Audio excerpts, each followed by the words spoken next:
Everybody, good morning. Buongiorno. Anybody here who's not here yesterday? Okay. All right, oh, you're here. You came. Good. Okay. Good, all right. Ed, what happened to Ed? He's out of firing line.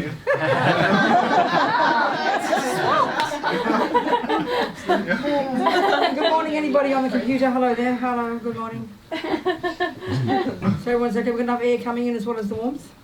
No windows open? We've got that window open, we've got the back door open a little bit, Oh, the windows good. open. As the air goes through. Good. Hope you don't. Well, if you did your homework last night, you would have remembered when you woke up this morning with shock. Oh my God, I'm still alive. I can't believe it. But I bet we mostly didn't. We wake up and go, oh God, another day, you know. Because we take ourselves for granted. We don't think about karma. We don't think that the length of my life as a result of my past virtuous karma. And we don't think that we're the creators of ourselves. Sounds like a joke. So we think it now. We think how amazing, still alive, you know, still reasonable conditions, reasonable intelligence, reasonable health, reasonable kind of conditions. Pretty amazing. But actually, if we understood how hard we must have worked, that's right, as Buddha would say, in past lives to get what we've got now, it would blow our minds. We'd be amazed. So then we think how amazing, I mustn't waste it. That's the action point. Let me not waste this precious opportunity, this precious life, these conditions. And what do these conditions give me? Enough space and time to actually go a bit deep into my mind and work out who I really am, what's the purpose of life, how do I make the most of this amazing, precious opportunity. That's the plan. So with that in mind, that's why we're thinking to be here, to listen to these ideas coming from the Buddha, to see if there's some useful tools we can use to help us develop what he would say is this astonishing potential, to be free of all the rubbish and full of all the goodness, speaking simply. So that for our sake, and because we're in this crazy world together, for the sake of others. So thinking like that. Our little prayer just expresses that, roughly.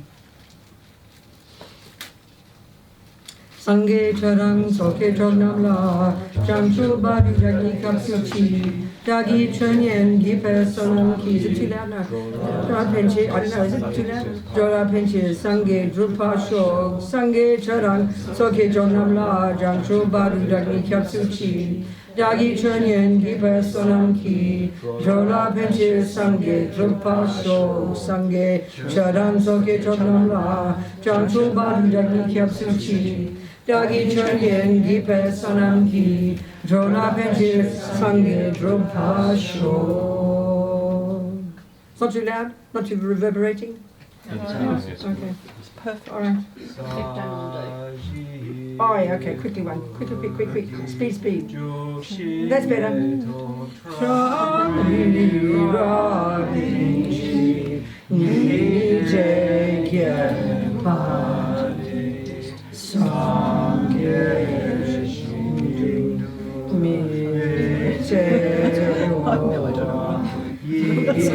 Yidrokun Namjai Jinila Chemachu Idam Guru Ratna Mandala Kam Niyatayami. Oh no, don't make me rude when I say go quickly. It's okay, go quick. Okay, all right. Actually, the Dalai Lama is so speedy. You can't. People who say, Westerners who say they speak Tibetan, when he really is on a roll, it's really hard to understand what he says. He just goes so fast, so enthusiastic, you know. So I think there's a good example. You can go fast. Good example. Okay. All right. So what did we talk about yesterday? Well, we kind of gave the overview, really. As I said, the nuts and bolts of the Buddha's approach to life, which is what you put into practice yourself. And then on the basis of this, you can then help others. So they're very distinct jobs to be done, actually. When we think of spiritual path, we're very vague, we get very confused and kind of put it all together in a big soup, you know. But there's these two distinct approaches, the wisdom wing and the compassion wing. So the bottom line is, the final point is to help others.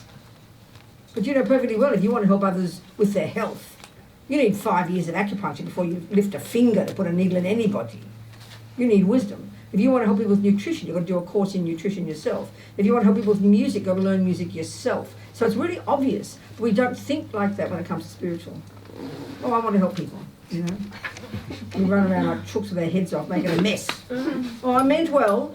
Well, I meant well when I put that needle in the wrong place and killed you. Meaning well is not enough, okay? Meaning well is not enough. Compassion is not enough. It's a really kind of powerful point. And we get it when it comes to ordinary things, you know. You know you've got to know how to help people. You've got to have the wish to help. That's compassion. But you've got to have the wisdom to know how. It's kind of a no-brainer. But when it comes to spiritual, we don't think that. We don't even understand it. You know, think of rush out there and help people. Yeah, but it's like low-level help. If I only know how to put a Band-Aid on, I can't talk about healing people, can I? I've got to know how to heal people. Band-Aids are better than nothing, but you can do more. So that's the wisdom wing. This is the point. And what's the wisdom wing? Abide by the laws of karma, understand why you're suffering, want to get rid of your own suffering, then work on the mind, get rid of the root of your suffering, which is your delusions. Then you become this marvellous person. Now you can see more clearly what the hell is going on and realise we're all in the same boat. What can I do to help? You're much more wise and capable. It's really, literally the point. But it's hard for us to hear that. So there's two distinct jobs in being a Buddhist. One is to help yourself, and one is to help others. And the helping others is the point, but it's dependent upon your ability to help yourself. It's really logical. We've got to think it through. When we do, we'll know the distinct different jobs at different times.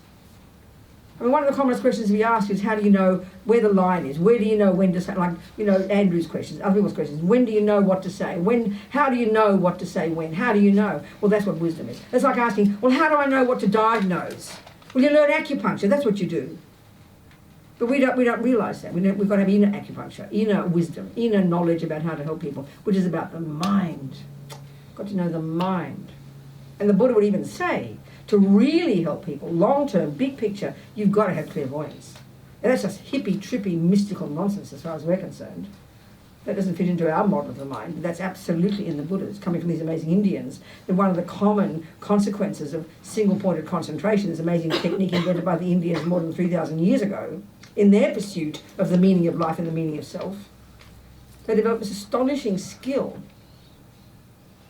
of the mind, some hippie thing, not mystical, that enables you to go beyond the conceptual and the sensory, to access this really, to learn to hone the mind to this amazing, subtle, refined, super laser-like focus. And it's not some mystical thing, and it's not just to make you feel good, it doesn't make you feel very good.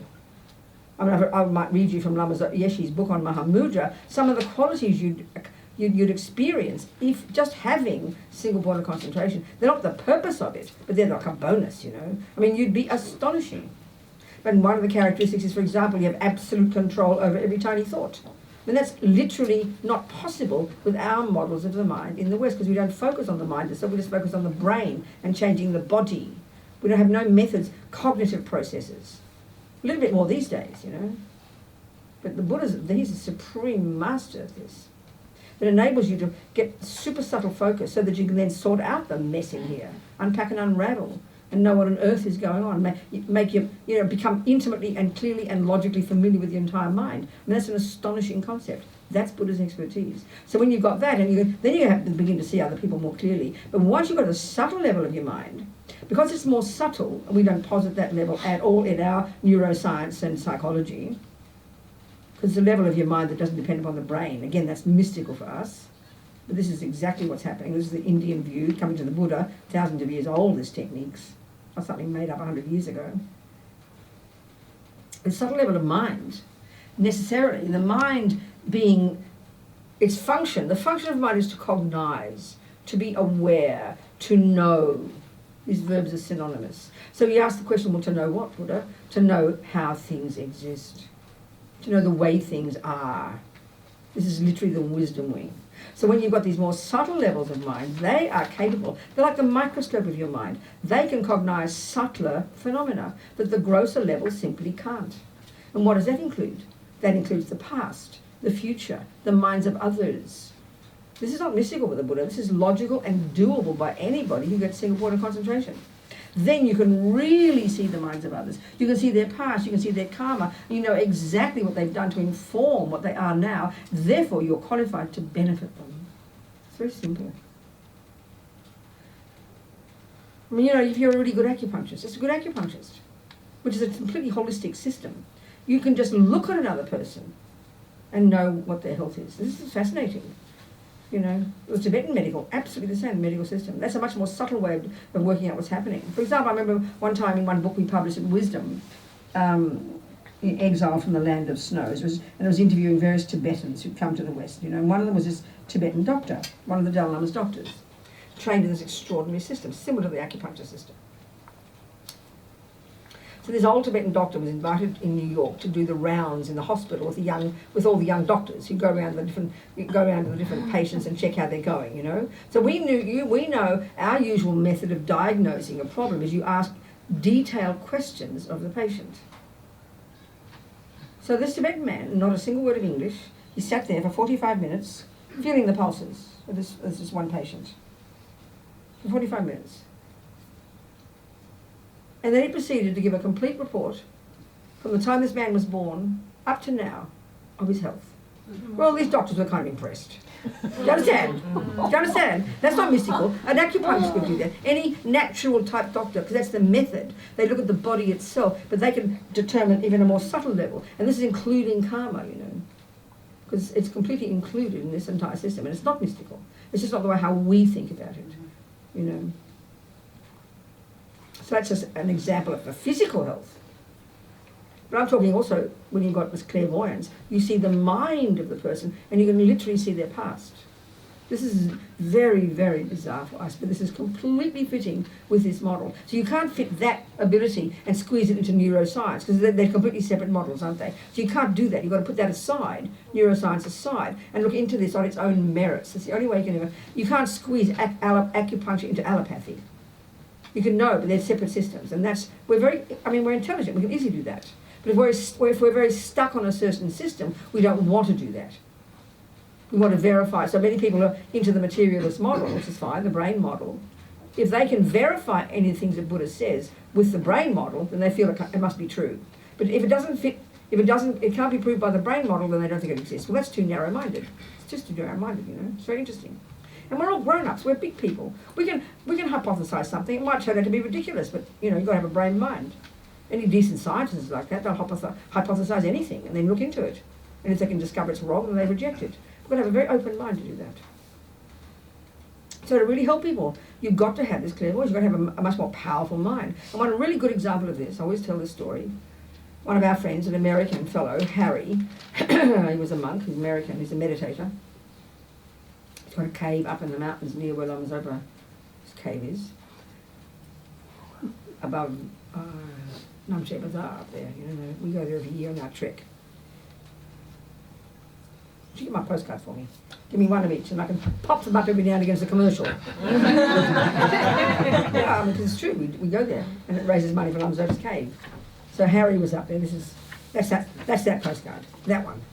And that's the one we go to, the elephant one is we go to on the pilgrimage, I'll mention that one too. In my advertisement. Okay, so Harry was at Khapa Monastery, this is like in the late 70s maybe, and there was one monk, one of the Sherpa monks, all the monks there were Sherpas from the mountains, he was very sick. So Harry had found a doctor to help. And then he happened to mention to Lama Yeshe, Lama's our teacher, you know, happened to mention to Lama Yeshe he'd found a doctor. And then Lama just said to Harry something like, well, he just sort of dismissed it. It's okay, he doesn't need a doctor, he'll be fine. So Harry trusted Lama, so he didn't get a doctor. Well, it showed that it seemed that the monk was getting more sick and more sick by the minute. They went up to the mountains and finally died. Well, that would sound like Lama Yeshe's very cruel, doesn't it? He didn't seem to care. He doesn't need a doctor, he said. Well, then and Harry was thinking about this, so he asked Lama Lunda, what's going on, you know, sort of. He was the abbot of the monastery. So Lama Lunda told Harry, well, you know, Lama, because he's got wisdom, he's got compassion, but included in the wisdom is clairvoyance. It's just his access his subtle mind. That's a given. It's a given in this system. It's all there. Thousands of years old, these techniques. So because of his clairvoyance, because his ability to see more subtly, he could see clearly the karma this monk created. Who knows, 47 lives ago, whatever, was the cause of this sickness. So if he'd gotten better, he would have been fine, had a really good life, but he wouldn't have finished the negative karma that caused the sickness. So next life would have been much worse. So again, who talks like this? We don't care about next life, we just think now. Okay, but this is the view of the bigger picture, okay? So and then what Lama could see was, if he had the sickness and then he died, he completely purified the karma. And he died very well, a very peaceful death. He completely purified the karma. Next life, fantastic. Now that's a long-term view. In other words, if you can see anything you'll do within this life, anything you do now that will bring a long-term benefit, that's surely more beneficial than short-term. In other words, getting a quick fix now and having a cigarette that makes you feel better because it calms you down if you're having a panic attack, that sounds good. But if the long-term result of that is you'll die and you'll be really sick in this life, then it's clearly a foolish thing. So with the long-term benefit in mind, you're prepared to put up with the short-term suffering, do you understand, of the panic attacks, knowing that by not smoking, you'll benefit yourself in the long term. It's the same logic, except we're incorporating into future and past lives, a bigger perspective, that's all. We all get that, you know. What, you know, you're not too unhealthy now, but you're overweight and you're lazy and you don't do any exercise. I mean, we all know that one. So for the long-term benefit, you sacrifice your immediate pleasure of sugar, and so for the long-term benefit, so when you're 60 and 70, you have a nice healthy body. We get that. We completely understand it. Well, this is more long-term and more past. The same logic. We understand it. So and you need to have that wisdom to really benefit somebody. You know, and this is what Buddha's talking about here. So compassion wing is the point. But you've got to know how to help. Compassion is the wish to help, but wisdom is to know how to help. So having wisdom alone, without compassion, not enough. Having compassion on its own, not enough. A bird needs two wings. This is and it's got real logical meaning the more we understand the teachings, you know. So yesterday, and so far, we've exclusively talked about the wisdom wing. Then, essentially, the essential point of the first scope of practice, and I call it junior school, is learn to understand the law of karma, this natural law, and abide by the law of karma. Stop doing negative actions. Why? Because they sow seeds in your mind in the long term that will cause you suffering. Start, you know, and that, so you're the beneficiary of this. At least this is a bare minimum, as we said yesterday. You learn to abide by those 10 don'ts, and then when you take refuge, then you take the vows, the 5 layperson's vows. I'm going to talk about that today, because someone's asked me if we do that, so I can discuss that, and anybody else who wanted to have thought about it, we can do it as well. Take refuge in the lay vows, and then you start to do the purification practice, so you purify. So one is the most urgent level of practice, like we talked. Stop creating more negative karma. Stop creating more causes for more suffering. At least that's the first step. If you realize that smoking will cause you cancer, the first action is stop smoking right now. Don't keep smoking and then try and sort out the past. Just stop smoking now. Stop creating future suffering. That's the first level of practice. Then, because you've been smoking all these years, you made a mess. So before all that starts to really ripen as sickness, you have to purify your body to stop the past actions from ripening in the present. So you have to purify your past karma. That's the next level of practice. Then when we're now going to go talk more today, now we go to high school, and already that's a perfect level of practice. You're really in a good space. You know, when you die with a happy mind, and you'll very nicely get another decent human rebirth, so you can keep on bopping on your spiritual path. But now we can go further. We can go to high school, and we can get to the root of the problem. If we look at the 4 Noble Truths, the first one is there is suffering. And all we've done so far is talk about the gross level of suffering. Then we go to the second Noble Truth, and we look at the causes. Karma and delusion. So we've dealt with karma. Now we're going to look into the root of the thing, the root of the problem, the delusions. So now in high school, we look into the mind. We get to the root of the problem, the delusions, the mind. That's the source of all happiness, the source of all suffering. We've got to handle the body and speech first, the behaviour level. So we now look at the mind, you know. We've implied it and talked about it all the way. Let's go into it.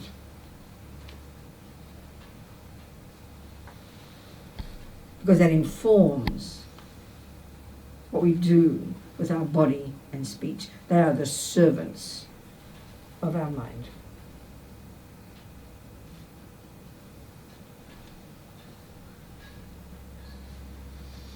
So when you study the mind, you know, in the Buddhist monastic university system, it's really extensive. The literature is vast, and much of it coming from the discoveries internally from the great Indian yogis, well before the Buddha, you know. Well before the Buddha. Astonishing knowledge about the mind. Astonishing, unbelievable, sophisticated knowledge about the actual workings of the cognitive process itself. And we're not discussing the brain. This is mind-boggling. We do not have that in modern psychology. No way. But it's so sophisticated, so fascinating. And if you read some of these commentaries, I mean, in the beginning, when you read it, it's just like not being rude to Dutch people. It's double Dutch, as we say, you know. Poor old Dutch people, very rude.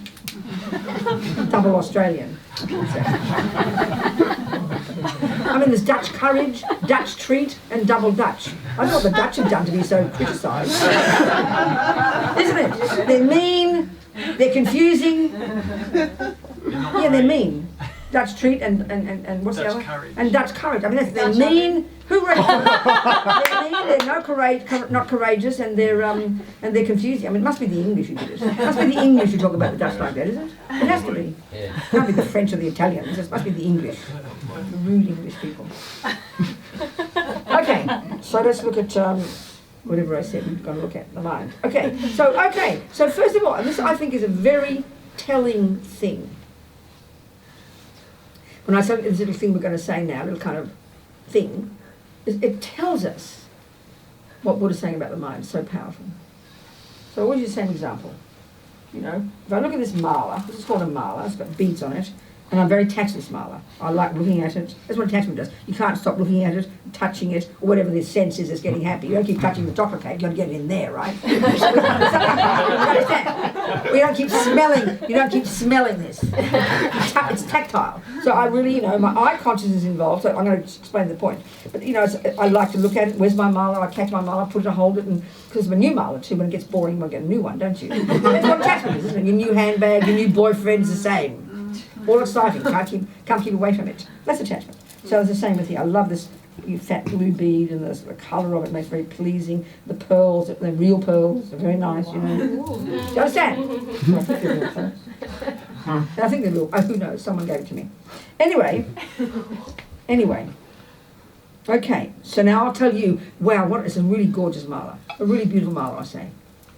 And we get this. So because I'm looking at it and touching it, there's two things involved here. We've got sensory consciousness, and I really spell it out in using Buddhist terms. That's that part of our mind consciousness that functions through the medium of the eyeball, the skin, the nerves. Do you understand? Tactile consciousness, visual consciousness. Not ear consciousness, not nose consciousness. Do you understand? And what's the fifth one? Taste. And, nothing. Nothing there. Nothing there. Do you understand? Taste and smell are bored. And hearing. But it's the two. Tactile and visual. You understand, don't we? Yeah. You understand? So when I had the experience. So then I'll go, oh, it's a really beautiful mala. I love this mala. Beautiful mala, I say. Now, we've got sensory and we have mental. So the sensory consciousness is that part of our mind, and remember the mind is not physical, that depends upon a decent working eyeball, the eyelids open, all the nerves working, and do you understand? All the bits and pieces of the body functioning, and the consciousness functions through the body to have these sensory experiences. That's the way to put it in Buddhist terms. Now, then we've got mental consciousness. Now, when you learn roughly, the function of the different parts of your mind. You do that when you study the Buddhist model. There's two levels of understanding the mind. First is the epistemological model, which is the way the mind functions, and it's truly fascinating. Utterly. There's the sensory and there's the mental. That's in the epistemological model. The sensory and the mental. Then you have the psychological model, which is specifically the mental, and that's what we're going to get into. Everything leads to that. All the thoughts and feelings and emotions and the dramas. That's where the workshop is, as Lama Zopa says. Tibetans point here, We point here. Never mind. So, okay, but the sensory already is extremely telling. So like I said, I'll say, what a beautiful mala, Eyes and touch working away. Now, but then we start to study the function of the senses and what their job is. Every part of your mind has a particular job, and it functions in a particular way, and it cognizes particular things. The mind is always referred to as the subject, and that which it cognizes is always the object. So every part of our mind has its own particular thing it cognizes. And the real job in the mental consciousness is and we're going to get into this, is to work out what we're cognizing and what part of our mind cognizes what and where are we making the mistakes. It's very precise. But let's first look at the sensory. The function of the eye consciousness, its objects are precisely two things. Shape and colour. Shape and colour. So my eye consciousness cognizes this shape and colour. It's not capable. I mean, apparently when you get more sophisticated in all this study, and I forget having done this, where you can see it is related, it can do more than merely this. But in general, the function of the eye consciousness is to cognize shape and colour. Ear consciousness cognizes sound, mere sound. So you have to ask yourself then, what part of my mind is cognizing a beautiful mala? what part of my mind is cognizing, wow, divine Miles Davis, when I hear that mere sound. Your ear consciousness cannot cognize, wow, Miles Davis. The eye consciousness cannot cognize, what a beautiful mala. So you've got to ask, what part of my mind does that cognizing? This is the point. Well, guess what happens? And it's highly sophisticated how it actually happens. When you're a great yogi, you can see all this with your own mind. But what happens is, because everything we ever see and taste and touch and smell and do and think about, ever since beginningless time, never goes astray, everything is stored in our mental consciousness. Everything is stored as memories, mere memories. As one Lama said, it's like we're shooting a movie all day, everything just gets stored. It's like you can even be asleep but the camera's still going. Whatever your mind, and everything gets stored there as memories, which is why we can remember anything. And it's certainly why we can have clairvoyance. Everything's stored there. The other way mind works, which we talked about, is the qualitative one of karma, the way you put negative, positive, all that business. Okay, we'll go into this about the mind in a minute. But here, this bare bones function of mind is one of the things that's going on all the time. Everything is stored as a memory. So it's all there, accessible to us. Now, so okay, what's happening is this. As soon as my eyes land on this, as soon as without the eyes, actually, frankly, it's interesting. Without the eyes, I wouldn't find this interesting, quite frankly. Do you understand my point? It's only when it really triggers powerful, pleasant feelings when I touch Ed. You get my point now? That's when you can say the tactile consciousness is working well. But this mala is pretty, I couldn't care. So it's really the eyes, isn't it? It really is the eyes, actually. Do you understand? That's an interesting point. I hadn't thought of that until now. Without my eyes, this is boring. Do you understand? It's boring. But my eyes, that's the one. Now, my eye consciousness, if it can only cognize shape and colour, which part of my mind cognizes, wow, what a beautiful mala? That's your mental consciousness. So what happens is this. The second my eyes go here, instantaneously my mental consciousness, I mean in a millionth of a millisecond. You've got to not miss this. I want to say it again. It's a crucial thing. I want you to hear it. So I'll start again. It's okay. I don't want you to miss it. Don't be feeling bad. I don't want you to miss it. Okay, start again. Eye consciousness goes, wow. We think. We say, wow, what a beautiful mala. And we assume my eyes are cognizing a beautiful mala. Now this, before we go further, this is evident. We live according to this. You think about it. The whole world outside there, People. If I'm in love with Ed, it's this one. And then on the basis of him appearing to my mind as divine, then I want the tactile one, isn't it? Do you understand? It's powerful. So okay, if you didn't have eye consciousness, then it'd be other more sensitive energies, and then you'd enjoy the touch. But it's the senses are the doorway, and we think it's my eyes that see something beautiful. We think it's my eyes that thinks Ed is so handsome. We really do believe that. But you can soon prove it's not true, because. So what happens is this: the second I look, mental consciousness in a millionth of a second is triggered, and all the memories pop up. So all the things I've developed in my life, my taste, my preference for this, and knowing it's a pearl, and knowing it's blue, and liking this, and because of this, and the way the light shines, all of these, it's like, and this is really true, quicker than Google, all of this is accessed, and out comes of my mouth. What a beautiful mala. Well, what that is a complete series of conceptual stories. Nothing to do with the eyes. They're conceptual stories. They're conceptual elaborations. They are viewpoints. They are opinions. This is really obvious. When Ed leaves me, after 1 week, he hasn't got much older, not much fatter, no more grey hairs, no more wrinkles, and now my eyes look at that shape and colour. What will come out of my mouth now? He is so evil. He is so ugly. I can't stand the sight of Ed. Will we not say that? It is obvious. He has not changed. If I show you a photo of Ed when I was in love with him, and now I show a photo of you when he's cheated on me, you will not see the difference. You know one of those photos where you say, guess the differences? You won't see any differences. You understand my point? We know this is true. He will look absolutely identical. But 1 minute, because he's doing what I want, and attachment's there, one story is, wow, he's so divine, and then the next story is, he's so monstrous. It is true. This proves the point. That what is in here, mental consciousness, and this is Buddha's point, there are layers and layers and layers of conceptual stories, opinions, viewpoints. This is his point. And we can see it's true. We can see it's true. But we don't join the dots. We believe what we see and hear and taste and touch and smell. In other words, as Lama Yeshe says, we make the body the boss. We give unbelievable power to the body that it simply doesn't have. So this already leads us up garden paths. We get we can see the body is so powerful. We judge even our happiness and suffering depending upon the sensory experiences. As soon as my knee hurts, the whole of me is miserable, you know. Mm-hmm. We can see this. We're like infants. We're complete slaves of our sensory experiences. And because in our materialist world, that's the point. So we give everything. Our happiness and suffering is determined by how our senses feel. It's very powerful. But the senses have no power on their own. So the point, therefore, where the workshop is the mental consciousness. So we have to start analysing what it is in there. All these dramas, all these stories, all these conceptual stories. This is where the workshop is. This is where we become our own therapist. This is Buddha's expertise about the way the mental consciousness functions. And this is the job of being a Buddhist. You control your body and speech first, so you get some semblance of discipline. Now you can really do the real job. Really do the real job.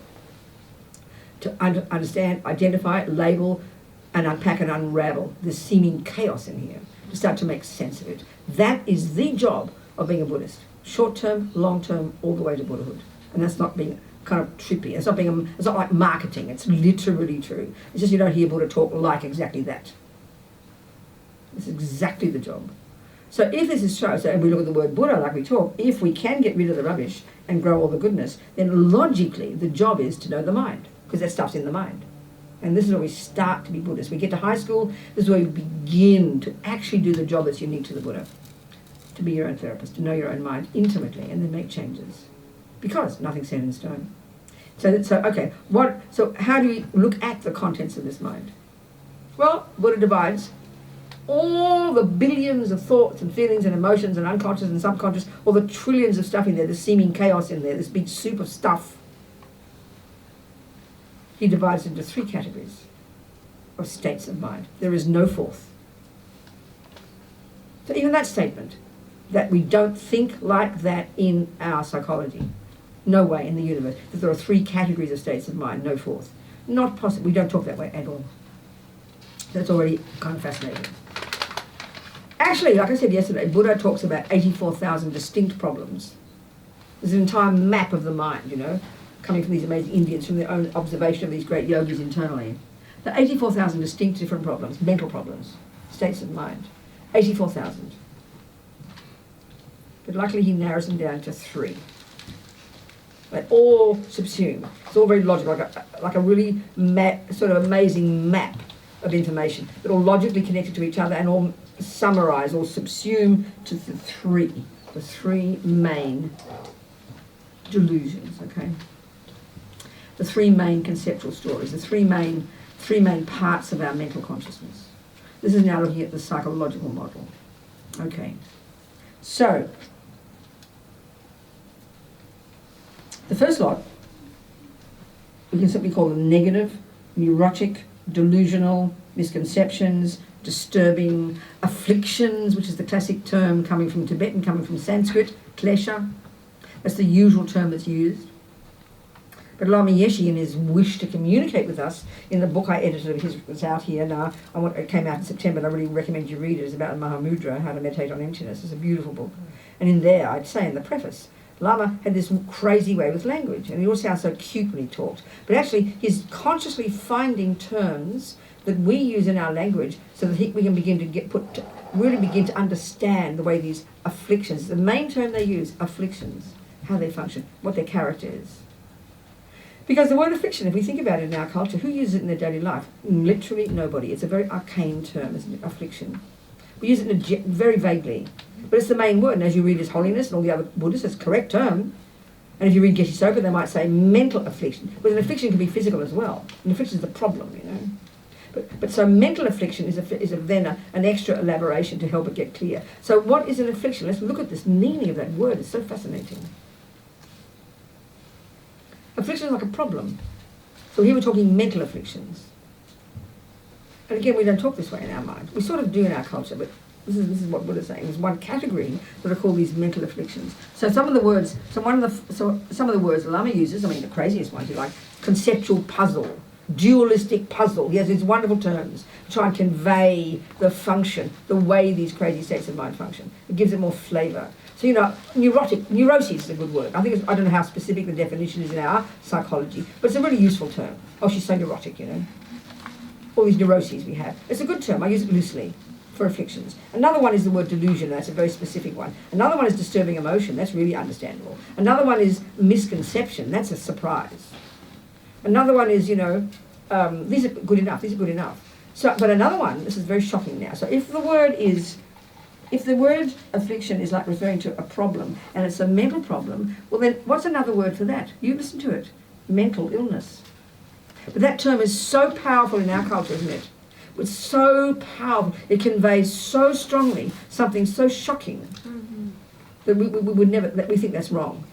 It's almost, I remember I have some person telling me after she heard me say this that I'm insulting people who've got real mental illnesses. But the Buddha would say, and I'm not being sarcastic here, and we've got to hear it literally, that as long as you have any attachment, any depression, any anxiety, any anger, any jealousy, any low self-esteem, any arrogance, any anger, you are mentally ill. They are literally mental illnesses. They're afflictions. What kind? Mental afflictions. What kind of afflictions? Another word for affliction is an illness. An illness is an affliction. So they're mental illnesses. It's very sobering to hear that. Very shocking to hear that. But this is an accurate translation, I would say, genuine, sincere meaning of the word affliction in the way Buddhist psychology talks. So we've got to hear it very carefully, I'm not just trying to be clever, and it's not insulting people. Because when we say mental illness, it's very interesting. We have a bunch of responses to it. First of all, you hear about some crazy person who does some terrible thing to harm somebody. And then we say, but he's mentally ill. And then we go, well, the poor fellow can't help it. Can you hear that point? That's very strong for us, isn't it? So we hear mental illness as a way that's really painful, and it is. But as soon as ill, then we think that gets them off the hook. They can't help it. So I remember one time, in relation to whatever it was, some violence, some male men in relation to men, violence in relation to women. And one person's article said, anger is not a mental illness. That means you're accountable. That means you are bad if you're angry. Do you understand what I'm saying here? But if you say the person's mentally ill, or the poor thing, he can't help it. In other words, if we say a person's angry, that's wrong. You're a sinner. But if you're depressed, you're just mentally ill.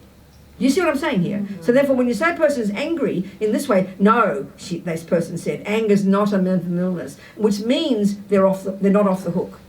Now, the Buddha says anger is a mental illness. Depression is a mental illness, and we say that's a mental illness because we found a drug to counteract it, and it's all about the body. So we put it into the safe category called mental illness, which means she can't help it. But anger, you can help it, baby. You're wrong. It's very heavy, the assumptions we have when we use these terms, isn't it? Very interesting. Anxiety. You see, when anxiety and depression only harm you, but as soon as you have a delusion that harms another, you're bad. You get my point? But if you harm another, and you've got if we call it psychotic, or if we call it schizophrenic, and you go murder somebody, stab somebody, rape somebody, you kind of feel, well, the poor thing can't help it. Well, this is the point that Buddha's making. We are all driven by mental illnesses. It's just a question of degree. So to that degree, we must all be accountable, which means it's from past karma. Let's not blame. We should have compassion for ourselves and realise because we're driven by these crazy delusions, we are driven by attachment, anxiety, depression, low self-esteem, pride, arrogance, you name it. And they are what cause me suffering. This is the first step. They are what cause me suffering. So when we hear this for ourselves, don't feel guilt. Don't try to get off the hook. Realise, my God, no wonder I'm suffering. Look at this. This is why I'm suffering. But these words are simple, but it's hard to hear it. Because the other way we think about these problems, these afflictions, is they're caused by other people. That's why we think he can't help it. Well, his mother beat him up all his life, therefore he can't help beating up me. We talk this way. We have all these assumptions that we have to unpack properly to get to hear what Buddha's saying, because he's got a very different set of assumptions. Are you hearing me, people? And it takes a while to hear all this and really to unpack it. So we are all driven, Buddha says, as long as you're a regular person, you have ego grasping, the root delusion, the mistaken sense of a self in the first place. On the basis of this, you have this massive emotional hunger called attachment. No one ever calls, the way we use the word attachment in the West, we don't have, we don't think of that as any problem. It's just normal human being, right? But if we think of emotional hunger, we get it. If we think of needy, we get it. If we think of a person manipulating and controlling, we get it. They're all functions of attachment. We have a person possessiveness, we get it. But we say they're normal, don't we? Well, that is normal. And that we know there are some people with extreme degrees of this. They're the ones who have a problem. Like if you're an alcoholic, I think we call that a mental illness, don't we? Do we call that a mental illness? Alcoholism? Yep. So that gets us off the hook. You can't help it. And you blame the alcohol. If a person's beaten you up all your life and you go beating other people, you can't help it because they caused it. So we have all these assumptions in our psychology that really take a while to unpack and then put it aside and then look at Buddhism and try to hear that freshly, because his assumptions, his views are very, very, very different. Are we communicating? This just takes using your noggin. You've just got to use your noggin. It won't happen naturally. So if we have all the assumptions we've got from the West and we suddenly hear what Buddha says, we just don't hear it. It sounds monstrous, It sounds awful. We don't get it. So the Buddha's saying, across the board, if you're a regular person, hey babe, you have ego grasping, which already posits a ridiculous sense of a separate, miserable, unhappy self. That's the first one, which then gives rise to this massive emotional hunger of never feeling you have enough and always wanting something more, and then manipulating to get it, and then when you get it, exaggerating as solicitous, and then possessing it as yours. All of that's a function of attachment. This is the modus operandi of all humans, and all sentient beings, by the way. All animals live according to this too. This entire model refers to all sentient beings. It's a very holistic model, I tell you. And then all these delusions, like these three main ones: ego grasping, which gives rise to attachment, which gives rise to aversion. There's this intimate hierarchical relationship between these three. And then these are the three that some or the others subsume to. It's very fascinating, extremely fascinating. This articulated model over the centuries that these great yogis have developed coming from the Buddha, It's very fascinating. And it's all internal, cognitive process, not the brain. I'm not contradicting your brain. The simplest way I'd put it, without insulting brain sciences, is that what goes on in the brain is a physical indicator. It's like the physical indicator of what's happening in the mental consciousness. Because the brain and the mind are intimately connected. They're separate phenomena. You've got to get used to these talks just so you can hear these words, So whatever the mind does, because it's connected to the body, is triggered in the brain, and you can see what's going on. But it only goes to a certain level, because the brain is the gross level. We don't posit subtle consciousness at all. So when you see a person with single point of concentration who's gone beyond the gross level, beyond the conceptual, beyond the sensory, you will not see any indication in the brain. The person will look like they're dead. That's why at the time of death, when your brain has stopped, your heart has stopped beating, we think you're dead. You're not. That's just the gross consciousness that has ceased. This is really crucial. So Buddha's asserting these subtler levels of awareness, subtler levels of consciousness, and this system coming from India has intimately mapped it. It's very, very, very fascinating. Western scientists should be blown out to study this model, but they've just got to posit the possibility that I'm talking about the brain. That's the difficult part, So, mental consciousness. The first category are these neurotic mental illnesses, delusions, disturbing emotions, neuroses, afflictions, mental afflictions, misconceptions. So misconception and delusion indicate a particular function of these unhappy emotions. So we'll go into these. But the thing is this, these are the emotional ones, all the emotional ones, these states of mind, these conceptual stories that have an emotional component. But there are other misconceptions deep in our bones that are about the very way the universe exists that Buddha also says we have, which are the source of our problem. For example, he would assert there is no such thing as a creator. He does not assert omniscience, infinite power, infinite compassion, infinite wisdom. They're the qualities of Buddha. Well, that's the qualities of God. I'll tell you this story, I think I've told it in Melbourne a couple of years ago. I gave a talk at the Catholic University in Melbourne. And I had a 20-minute slot. I didn't have any idea what I was going to talk about until I got there that morning. And on my iPad, I looked up the Merriam-Webster dictionary. What's the definition of God? And it said 3 essential qualities: infinite wisdom, infinite power, infinite compassion. They are the three qualities that Buddha has asserted are the three essential qualities of an enlightened being. So I would say from this that the great Christian yogis over the centuries and the great Buddhist yogis over the centuries have both gone a certain way in the same direction, including the Hindus, have come to the same assessment. But the Christian one is that there's only one of those, it's permanent, uncaused, it's separate, and it's the source of the universe. Buddha disagrees with all that aspect. That, he says, is all made up by the mind. We've made that part up, he says. We've made that part up, he says. Not being rude to Christians and Muslims, Jews. Again, I don't know what they say, but never mind. You understand?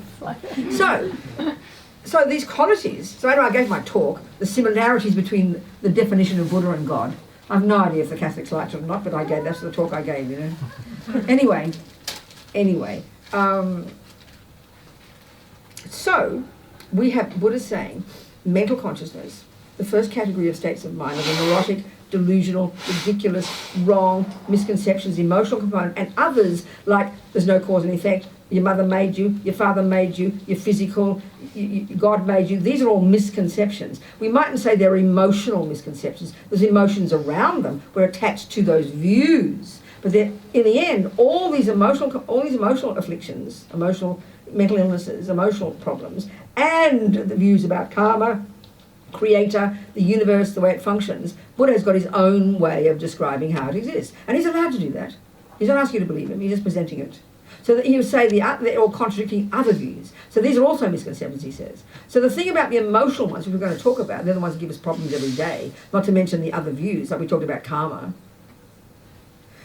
But these are the ones that give us the pain every day. They're the ones that are so deeply ingrained that are the source of the dramas, you know. So you could argue a person who believes in God and a person who has a view of karma could fight each other over their views. The views aren't in a way the problem, it's the attachment to the views, you know. That's the point.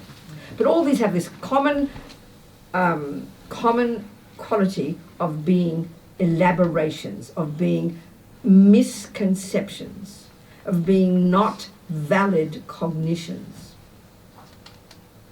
That's their key function, and that is why they cause us suffering. But this is not evident to us. No way. It's really hard to see this. And this is what takes time, you know.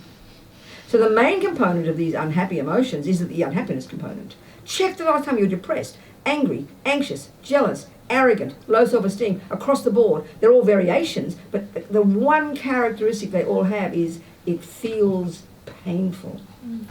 It's really clear.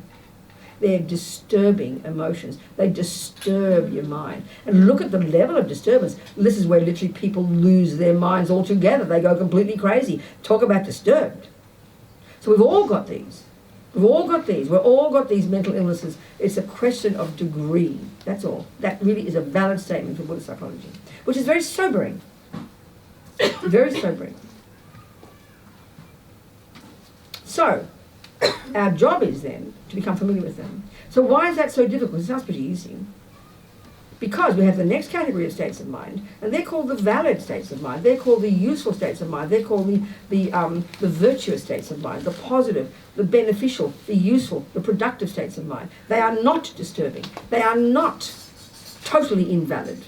This is very surprising to us. They are not delusional. They are not misconceptions. They are valid. So in general, a valid state of mind for the Buddha, a valid state of mind is a state of mind that's in sync with the object that it's describing. So simply speaking, if I say that is a mug, we know the English language, that's a valid statement. We've all agreed in our cultures, this is where little girls and boys, that a mug is this thing with a handle, or sometimes not have a handle, that holds your tea, that holds your water. We agree upon that, so that's a valid statement. There's a mug. Tick the box. You just pass the exam. Now, if you say, there's an iPad, same thing. Okay, if you say it's a Samsung, you're wrong. You understand?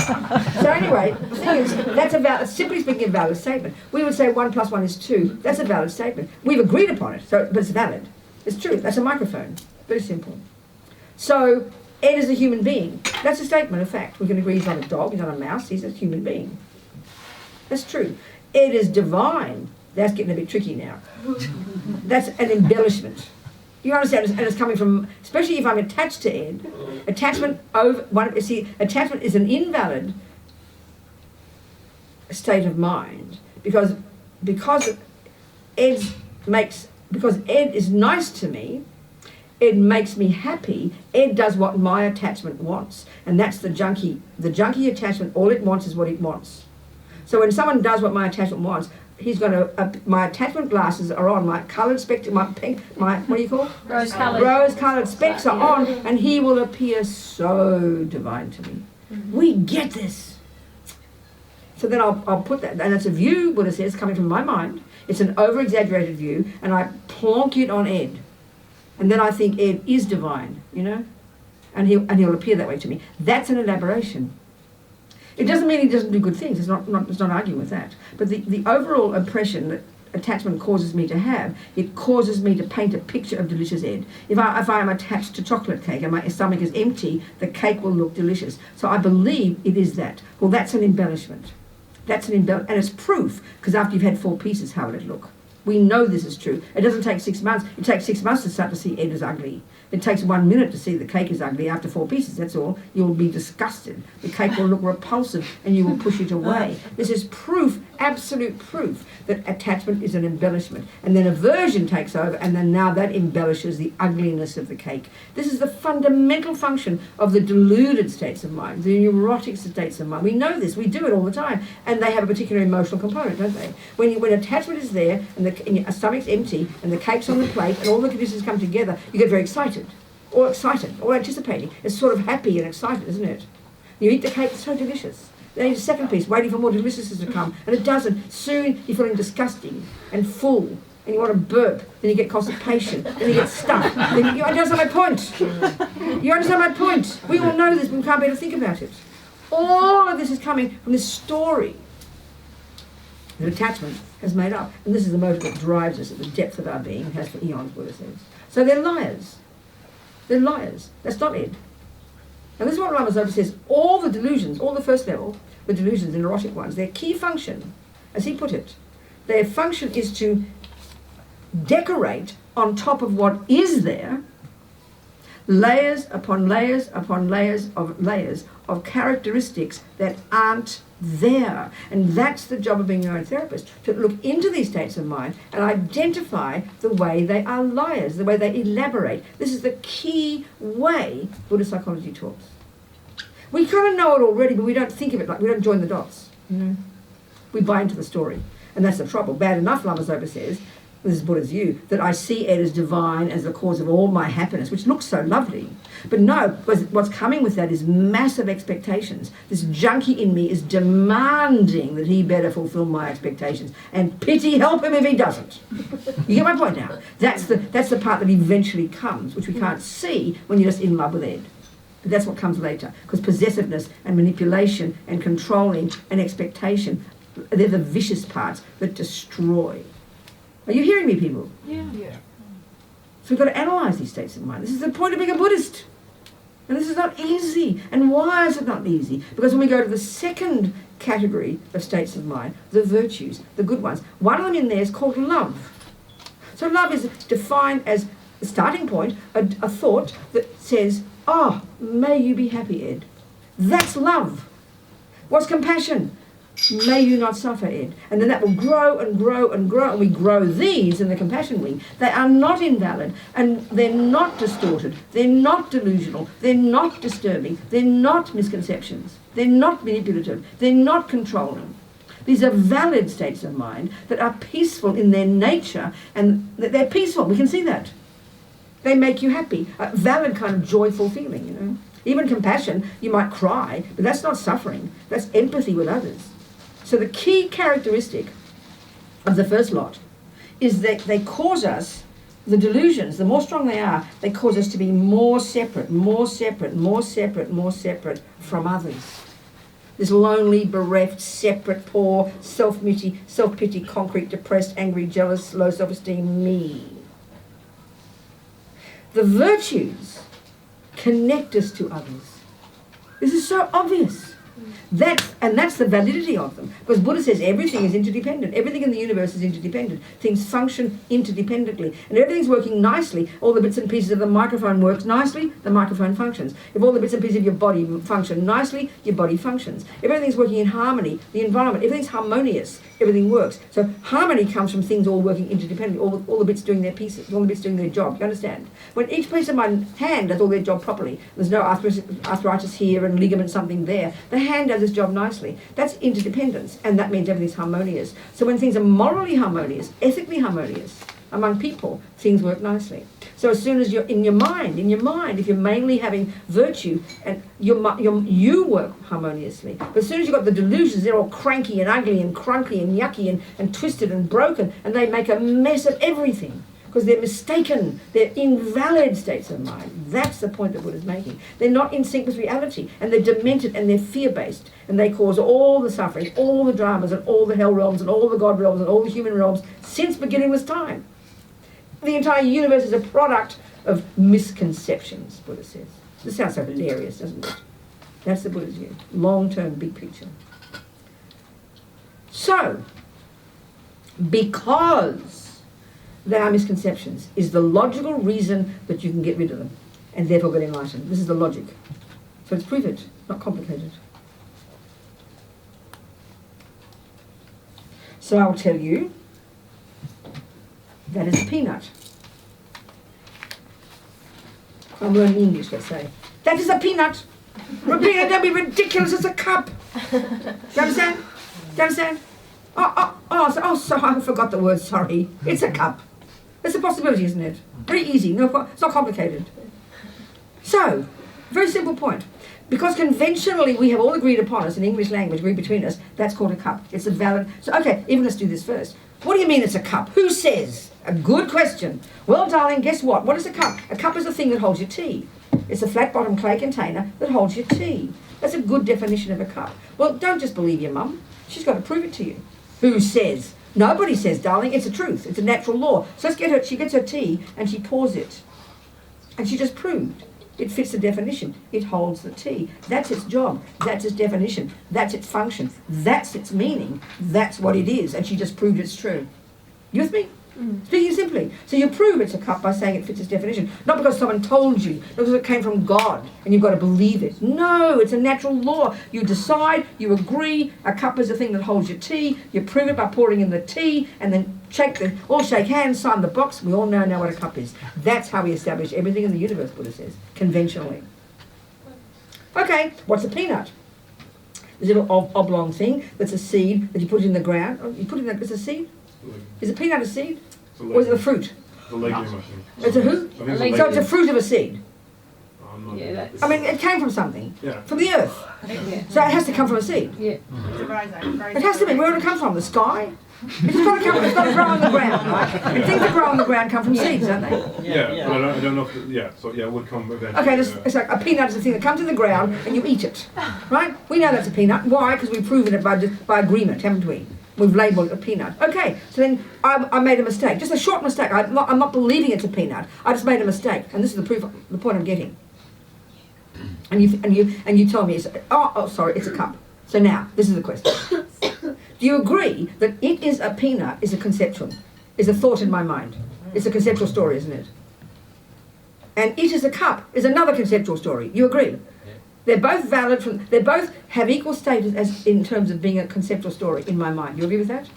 Now, one of them is not valid, is it? Not because God said, but because we know what the definitions are. Do you see what I'm saying? It's by agreement, isn't it? By conventional reality means by agreement. We've agreed a cup is the thing that holds your tea. We've agreed the thing that you eat and do this and do that and is a peanut. So they're both statements in my mind. I had a thought first, this is a peanut. Then you corrected me, didn't you? You corrected me, and because I'm not attached to the idea it's a peanut, I just made a mistake. You then said it's a cup. I said, you're absolutely right, it's a cup, I remember now. So now I say, it's a cup. So now, this is the question. We agree they're both conceptual stories. We agree they were in my mind, and we agree one is not valid because it doesn't have a referent object, right? You agree? And one's valid. Do you agree? There's a thing that holds tea out there, and there's a thought in my mind that holds, so these two come together, and that's truth. That's called truth, isn't it?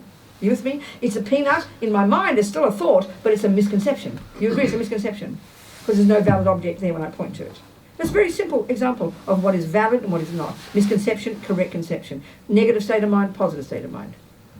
So, when I say, after you tell me it's a cup, and I go, yes, you're right, it's a cup. My question is, from that second, what happened to the previous thought? It's a peanut. This is the question now. This is the point. What happened to it? It's gone. Say it again. It's gone. It's gone. Utterly and completely. Would we agree? Deleted. Utterly and completely gone. Into a puff of smoke. Now the question is, what made it go?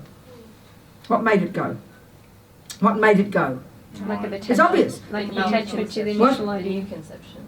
And you can, what did you, who said that? What did you say? What did you just say? I heard you say attachment. Who said that Lack word? of attachment. Lack of attachment. Oh, I to no, the no, no. idea. It's good, but it's not quite the direct Okay. answer. Yours is the correct answer. Another conception took its place. Another thought took its place, didn't it? And the thought, it's a cup, we happen to agree is the correct conception, don't we? Are you with me? So she's correct. So let's say, so the correct conception is it's a cup. And when you said, when you corrected me, and I'm not particularly attached to the view it's a peanut, I just made a mistake, then it's easy to see what caused me to have the correct conception, yeah, is you telling me, and then I have to agree to it, don't I? So then I agreed, and the more certain I am that it's a cup, the more the thought it's a peanut has gone. Now I might go, are you sure? You really sure? Then I'm going to have doubt, aren't I? Yes. So and that won't be replaced yet. The wrong thought will be there, then the right thought, and they're kind of fighting with each other. You understand? But if I'm certain, that certainty is what causes the wrong conception to disappear into a puff of smoke. Are you with me, people? Are you with me, people? That's how you become enlightened. So what I'm saying is this. All the delusions, all the mental illnesses in the first category, all the misconceptions, all the neuroses, all the disturbing emotions, all these words for these neurotic things, they are rooted in being a misconception. But what we mainly only notice is the physical feeling because they're so habituated. We're so habituated with them. You with me there? Because for eons we've practiced attachment and practiced anger and practiced jealousy to perfection. So such that now, when I was a little girl, my sister Janet did one tiny thing wrong, I would explode into a drama. Isn't it? Shouting and yelling. That's what we think of as the anger. But that's just a result of my having in my mind angry thoughts that I've had so habitually that they also affect my body, and out comes the shouting and the heart beating and the tears coming out the mouth or wherever they come from. You with me, people? So we are so caught up in the emotional component, but if we get down beyond the emotional component, which is what we have to do, being our own therapists, you're going to get to the root in the mind, deep in our bones, the habit, the belief, I'm an innocent victim, the belief, how dare you do that to me, the belief I don't deserve it, and that my attachment dares not to get what it wants. That's the analysis of what anger is, and it's a series of misconceptions. There's no valid basis in anger. Can you hear that roughly? Mm-hmm. So when you finally conquered anger, then those angry thoughts have gone and have been replaced by valid thoughts. And that's the progress all the way to uprooting the root delusion that posits the real, solid, definite me, which is the biggest, deepest, most primordial lie of all. And that's when you quote-unquote realise emptiness. But don't even worry about that word. When you finally cut the root even of all these misconceptions, that's when you've begun your liberation from suffering. That's when you quit samsara. Because they're all, suffering is based upon these misconceptions deep in the bones of our being for countless lifetimes, Buddha says, and we've practiced them to perfection. Are we with me, people? Yeah. They're invalid conceptions. They don't have a valid basis. They're elaborations. They exaggerate. They distort. So in just the same way, that is not a peanut, is a truth. In that same way, that divine Ed, that I describe Ed to you when I'm in love with Ed, with I've got attachment. Ed is this divine person. He's the cause of all my happiness. He's so fantastic. He's incredible. I say all these lovely things about him. Now, I don't believe his ex-wife. I think she's a creep. She doesn't know the real Ed. You understand my point? When he tells me that he cheats and he lies, even if he doesn't do that, my attachment is blind to anything else of Ed except his good qualities. Like attachment is blind to the fact that that cake will make you vomit if you have too much. We forget that part. Do you understand my point? The cake does make you vomit. So the same thing that makes you vomit is the same thing that you think is so divine. But when you've got attachment, you're kind of wacky. You've gone nuts, you've gone mad. All you see is a divineness. It's an exaggeration. It's not true. It's just not true. But we believed in these stories for so long. So we have to unpack them and start to hear how they're not true stories. That's when we really start to practice.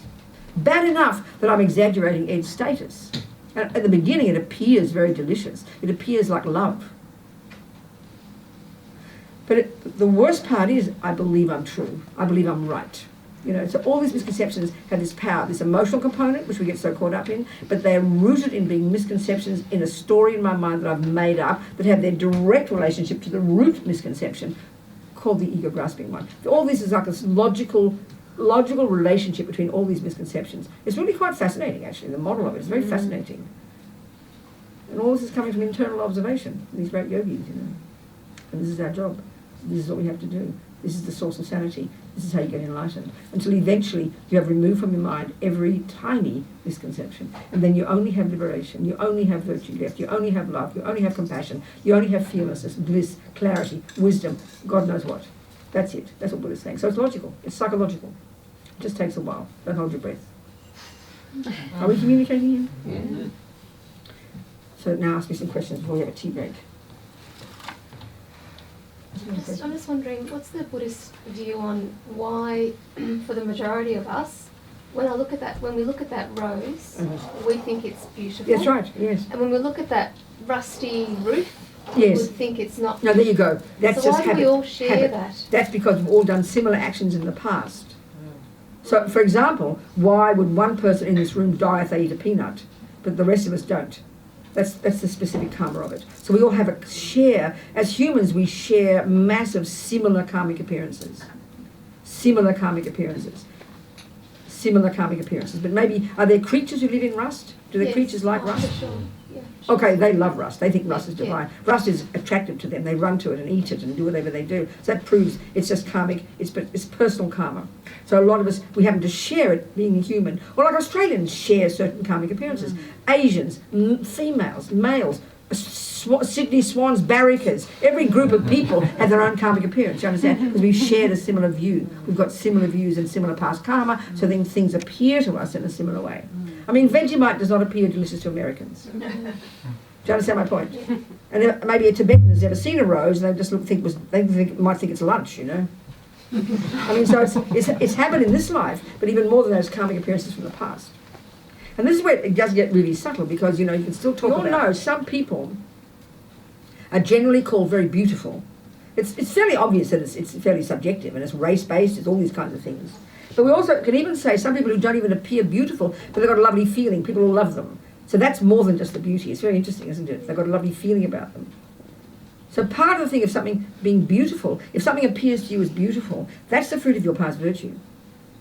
If you can meet anything at all that appears to you as beautiful, that's the fruit of your past virtue. If everything you see, and some people's lives are like that, everything is ugly, everything is horrible. Like people in prison, especially in America that I know, everything is ugly. There's not a fraction of anything that gives you any sensory pleasure whatsoever. There are ugly sounds, like nightmarish screaming and yelling and shouting, 23 hours a day sometimes. There's kind of ugly, all the things are broken. Even for the guards, I go into one of the offices, the chairs are broken. There's no proper views. Everything is ugly. The appearance of having things to be ugly to us is the fruit of negative karma in the past. The things that appear beautiful to us is the fruit of virtue in the past. So many of us obviously share the common karma of a rose appearing as beautiful. Do you understand? It's created by us. If anything appears nice or triggers a pleasant feeling, it's the fruit of virtue. If anything appears ugly and triggers an unhappy feeling, that's the fruit of non-virtue. Because very simply, a pleasant feeling is the fruit of virtuous action. An unpleasant feeling is the fruit of a negative action. Very logically, very literally. Do you understand? So it's, yeah. Does that make sense? Yes. Yes, Andrew. Just maybe a random one, but You always said that. But that's okay. Go on. so if let's say depressions are, we're depressed because of our attachment, how then would like drug-induced schizophrenia work then? Oh, drugs work. We are interdependent phenomena. We have a body and we have a mind. So even in the Tibetan medical system, she feels your pulses. She'll feel the really out of whack physical, the wind energies coursing through your particular channels that are related to your attachment energy, let's say, your attachment state of mind. The way they say this Vajrayana model, which is the Tibetan medical system, is based on that. We have this subtle body of 72,000 subtle channels coursing through our body that aren't visible to us. that through which are coursing all these different wind energies, prana. It's the basis of the health in Tibetan medical system. They study all these winds for years. And the Vajrayana model says all these wind energies are intimately connected to our different states of mind. Completely interconnected. Wherever there's a wind energy, our mind is there. They even say the mind rides on the winds. So due to, let's say, anger all the time, or internal or attachment, and then thwarted attachment, which for you would manifest as depression, not anger, it's internalized, that depression pollutes your wind energies. It pollutes your wind energies. So when she gives you certain herbal medicines which function to support and adjust your wind energies, that in turn impacts upon your mind, which lessens the depression. The same with taking your serotonin or whatever it is, because the body and mind are connected. Does that make sense? So I mean, we even accept that in the West. So if you took like marijuana would affect that wind energy and then send you into schizophrenic. No, Well, not send you, that it would be would repaired trigger. Whatever you mean, I mean, it's too after. broad a term to say schizophrenic to me now, so, you know, what are you saying? I just mean, so some people take a certain substance, their mind will go insane. Oh, and then okay, after- no, forget, okay, whatever. After that, Yeah, I remember okay. one time when I smoked, I remember one time there's really strong hashish I had in Switzerland. And I was very unhappy at the time because this boy had rejected me, and I was super jealous of this gorgeous girl who took him. I was like, I mean, the pain was, I can remember it vividly, it was unbearable pain. So we all got stoned, out of our brains stoned on this hashish. So first of all, my mum was already miserable, paranoid, angry, hurt, jealous, pain, you know. So I completely lost the plot. And they found me on the freeway lying down, you know, just wanted to get killed. I mean, I'd lost the plot completely. It's complete hallucinations. Yeah, because your mind, when it's gone completely out of whack and it's deluded state of mind, and then it's impacted upon physical conditions. When you have a fever, forget a drug. Just look, when you have a fever, your physical conditions are completely changed. Your mind hallucinates. I know when I had hepatitis and malaria, I was hallucinating because the body and the mind are connected. Do you see what I'm saying? That's really logical. Makes sense. Yes, Ed. So I've just been thinking, do you need to tell them? But sorry, one more point. But I had the tendency for those states of mind already.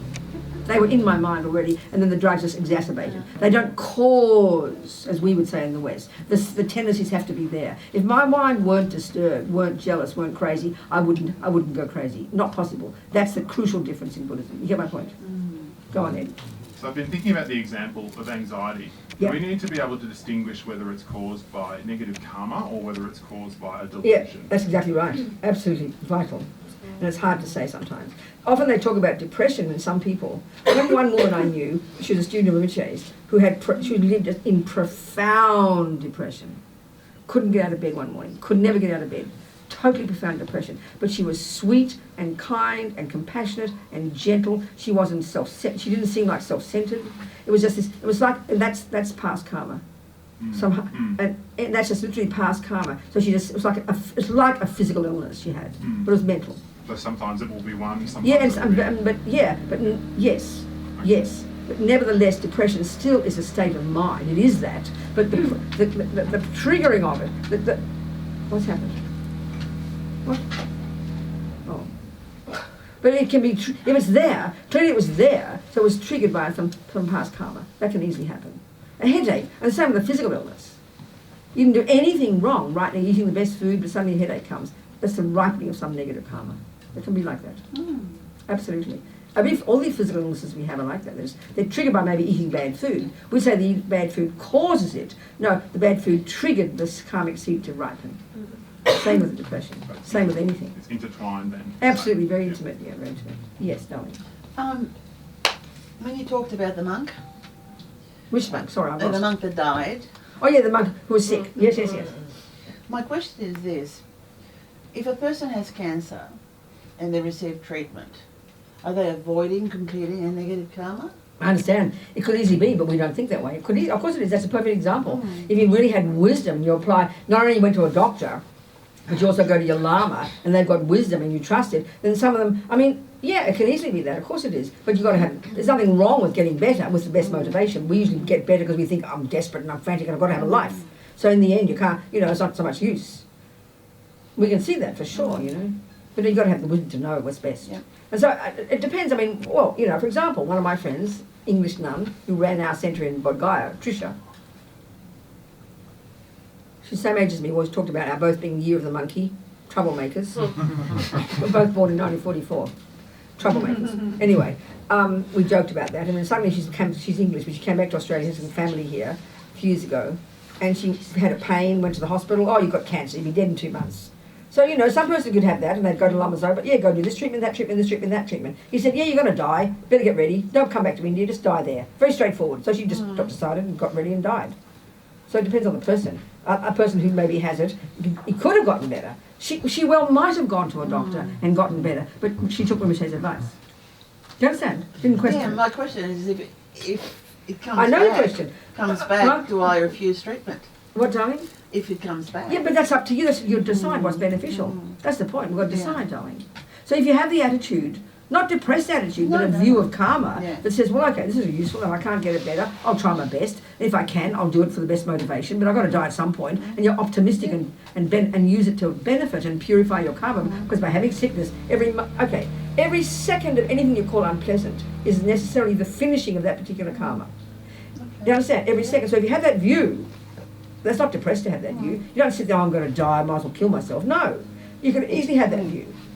Do you understand? But if you're going to decide to try treatment, the idea, what will be to do it with compassion, with the wish to become better so it can be useful.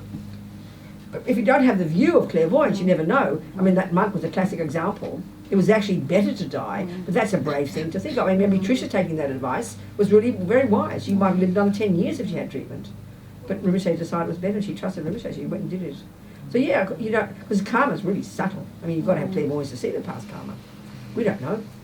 Do you understand? Yeah, absolutely, yeah. But don't have this, hang on, then we don't think, oh, well, the ant's suffering, I won't help it because it's got to purify its karma. No, just help, please. If I'm run under a bus, don't say, oh, let her run under a bus, it's her karma. Please help me. Do you understand? That's compassion. That's compassion. And then the wisdom we have knows exactly how to help you. Yes, who's had some questions? Yes. Well, without Lama Zopa around or without clairvoyance, Yes. when you're born in a country where healthcare is free and chemotherapy is available, That's right. and then you don't, if you decide Get better. not to do it. Yeah. It must be that we have the karma to be born in this place with free. Oh, it's amazing. chemotherapy, It's wonderful. It's right? incredible. Yes, absolutely. And so, in a way, Yeah.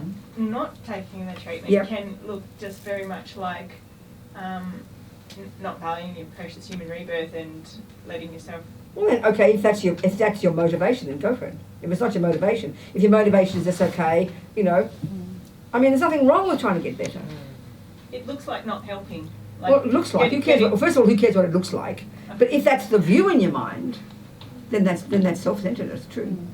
Of course it is. It's got to be the right motivation for doing whichever one you choose. It's got to be the right motivation, whichever one you choose. That's the answer. So let's say you have the right motivation and for either one. If you have the right motivation, do either one. Absolutely, darling. Like you just said, if you're hit by a bus, please help. Yeah, if you do, so, okay, if you have the pure, either way, either choice you make, everything we do in our life, it should be from the right motivation. Whether you decide to kill yourself or not, it should be the right motivation. Not depressed or don't care. Not that one. Does that make sense? It should be the right motivation, but don't guarantee the results. Because you might try to get better. We all know two people with the same kind of cancer at the same level go to the same doctor, and one gets better, one dies. That's the difference in the karma. So whatever the outcome is, you do it with a pure motivation and then accept the consequences with a happy mind. That makes sense, doesn't it? You look like you're still doubtful. What's your problem? Which piece is not comfortable for you?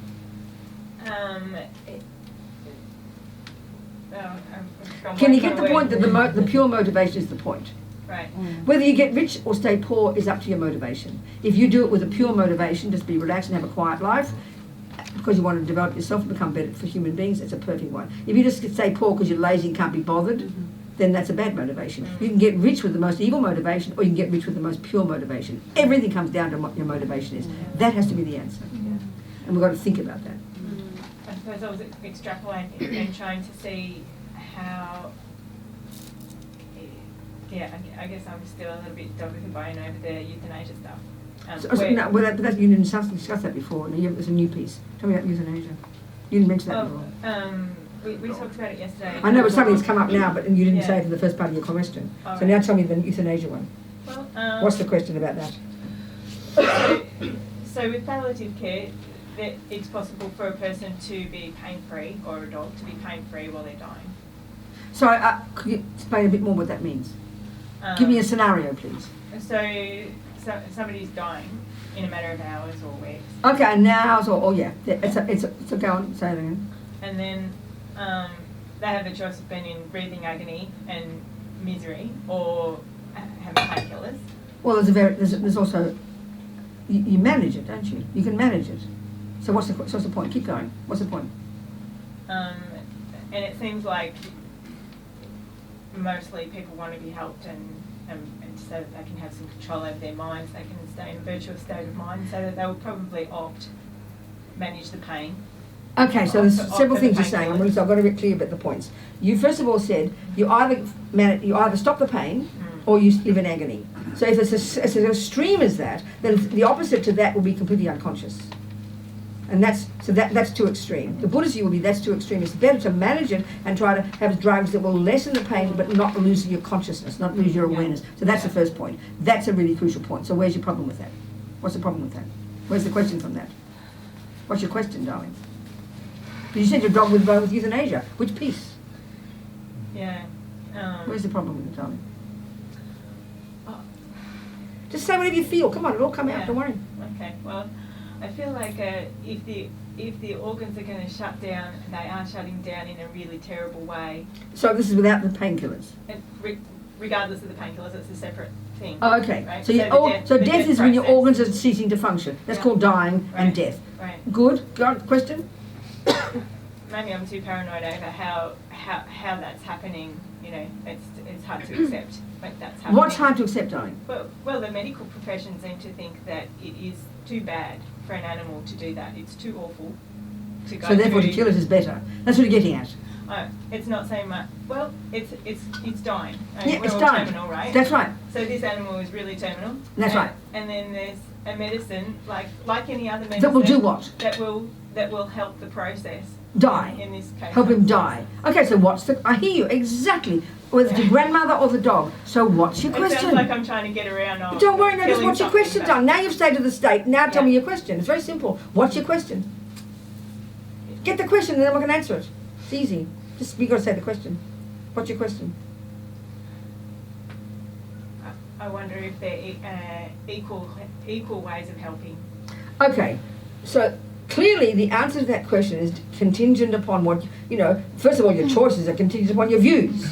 So if you have the view, which is the materialist model, that when you do die, you're gone. Do you agree with that? The dog and your grandma will be gone when they die. So from that perspective, it seems to me quite compassionate to kill someone. It really does. I agree with that. If it is true that the dog's mind will cease along with its body, then it seems fairly logical if you're in such pain, kill the dog now. I agree. But it's interesting, by the way, before I go to the Buddhist one, that there's a strong impulse against that, even among materialists. That's kind of curious to me. It's fascinating, because logically it makes complete sense. Do you understand my point? It's logical. Are we clear about that point?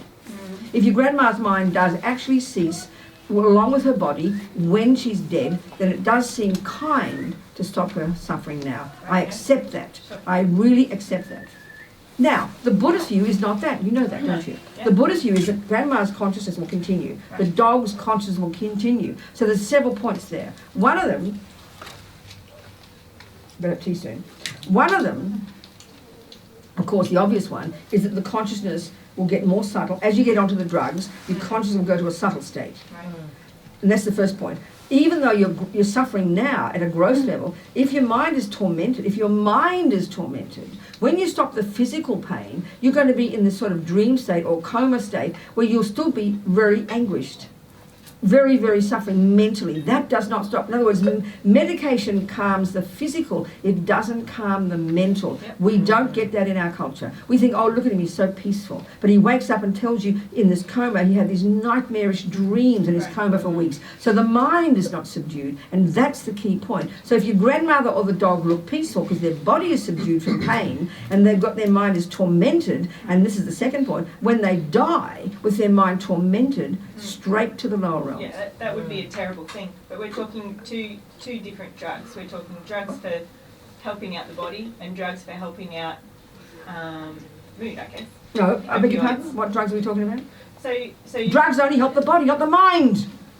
That's the point, darling. I just made that point. Drugs can calm the physical down. And then the consequence will either be go to a deep unconscious coma, or you have this nightmarish experience, which people talk about when they've been in a coma, or even in a dream, because the mind is so distressed. The key point for the Buddha, of course give drugs, if you can help the pain lessen, so the person's still in charge, you can hear things, so they can hear the prayers and hear the mantras, and you can hold their hand metaphorically through this nightmarish system and keep them calm. That's the perfect way to die. That's the point. So if you can do that with your dog, but you don't have the power to know its karma. So if you decide, there's nothing, you see, if you have wisdom, like Lama Yeshe, we can deduce, had the wisdom to know what was best for this monk. It looked like he allowed the monk to die. Are you hearing me? But we know from his wisdom and his compassion, he must have done a perfect action. He actually helped the monk. Now, we don't have that wisdom, do we? No. So then we just want to make all the pain go away, which is one extreme, and the other one isn't to let them die in agony. No, you still support them, even if a person's in pain, but your little dog's in pain. The main suffering is the mental one, the fear and the panic. So make your little doggy comfortable, make it peaceful, put it a drug, make it peaceful, let it hear mantras, let it feel safe. Even the fly, even the mouse, then they'll die peacefully. Yeah. And then you can ensure, as much as you can, ensure, because they're dying peacefully, that'll trigger a virtuous karmic seed, especially if they're hearing mantras. Yeah. Are you communicating now? Yeah. So in the end, it's still all based on compassion is one thing, but the wisdom that determines what you do has to be real wisdom. Then you make a wise choice. Then you can not only make yourself feel better, but help the person as well. Are we communicating now? Yeah. A little bit. You sure? Yeah. Good. I'm very pleased. Thank you. And that means I'm believing he's going to cause me happiness. He is the cause of my happiness, which means I expect him to make me happy, blah, blah, blah. All the voices of attachment. And that's just there implicit. No one taught me, it's just programmed. And I believe it. So this is an interesting point. It sounds kind of cruel, but the more we have that kind of attachment, it's putting all the power onto Ed. So attachment is actually the symptom of a really self-loathing, nothing person. The more I have attachment to Ed and believe he'll make me happy, the less I have any respect for myself, the less I even know myself or give any power to myself or believe that I play any role at all in it. It's all Ed. It's all Ed. That's what attachment does with this innocent victim. That's the typical, ordinary, samsaric way to be. And depending on how strong I am, how strong my jealousy is, how strong my anger is, how strong my arrogance is, how strong my depression is, whatever your qualities are, is to the extent to which I will be like that. So normal mode, I'm focusing on Ed. I'm obsessed with him, thinking of him day and night, seeing him day and night, watching him day and night. And if I'm really obsessed, we know that was really strong attachment. You watch him every second. Look at the people who completely possess their partners. And if the bully partner won't let the other partner go anywhere, they can't do anything on their own, they're watching him like a hawk, they've probably got a leash on their neck, haven't they? We can see that with some parents. We can see that with some bully partners. The other person's like their slave. We can see that. Hear stories about people with their children locking them in for years like this. This is this extreme obsessiveness of attachment. Well, that's how it works. It's like this monster. Attachment is like a monster. Attachment is self-serving, manipulative. It's really an appalling state of mind. We can't see it. We think it's normal. So, I have some love. I have some compassion, for sure. I'd be a vampire. Otherwise, I'd eat him for breakfast. Throw out the bones. Except for love and compassion. We have some virtue. That's our saving grace. We don't distinguish, not in our culture, pretty much. So anyway, there's a relationship. I mean, this whole novel I've written in my head that I don't realise I've written, that now the rest of our life is going to be perfection. We'll be together until we're 80, we're perfect, it'll never end, it's just perfect, it's permanent, here's the cause of all my happiness, everything we've written in this novel, and we believe it 100%. So inevitably, naturally, being ordinary human beings, we get a bit close, we start to sleep in the same bed, then problems start. He starts, we've got our own personalities, and they've got all the bad part will start coming out, because, the bubble, what do you say there, when the... Burst. We say when but also when it start to... The bubble burst. Yeah, but more than just, that one. Honeymoon? The honeymoon, It's thank you. over. The honeymoon is now over. And I start to find fault in him. Initially it's very sweetly. Oh, darling, you do snore. Oh, I'm so sorry, Robina. Then eventually, after 1 week, you snore all the time before you know you're killing him. Because attachment is not getting what it wants. So the normal one is you blame the other person. As it grows, and I freak out. I'm watching him like a hawk. Oh my God, he doesn't look at me perfectly every second anymore. I'm having a panic attack. I'm getting jealous. Then I talk about him behind his back. This is normal life. Do we agree? Normal life. Normal life. Ordinary day. Nothing special. So then, then they start to get in, they start criticising, and I criticise him, he criticises me, and then many people live like that till the day they die, which is like I I hyperventilate. People can live like that, but they do. It's very astonishing. Anyway, whatever. That's the victim. But let's say I get jealous, I get upset, and then I hear about, the Buddhist view, let's say, for example.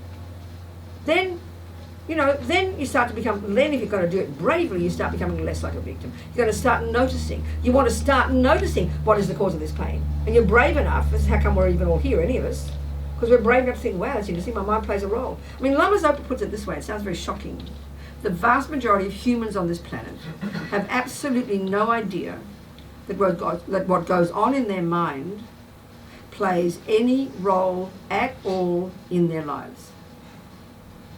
That sounds quite shocking, doesn't it? Like that's not possible, but it is. That's exactly what happens. As far as I'm concerned, Ed is everything.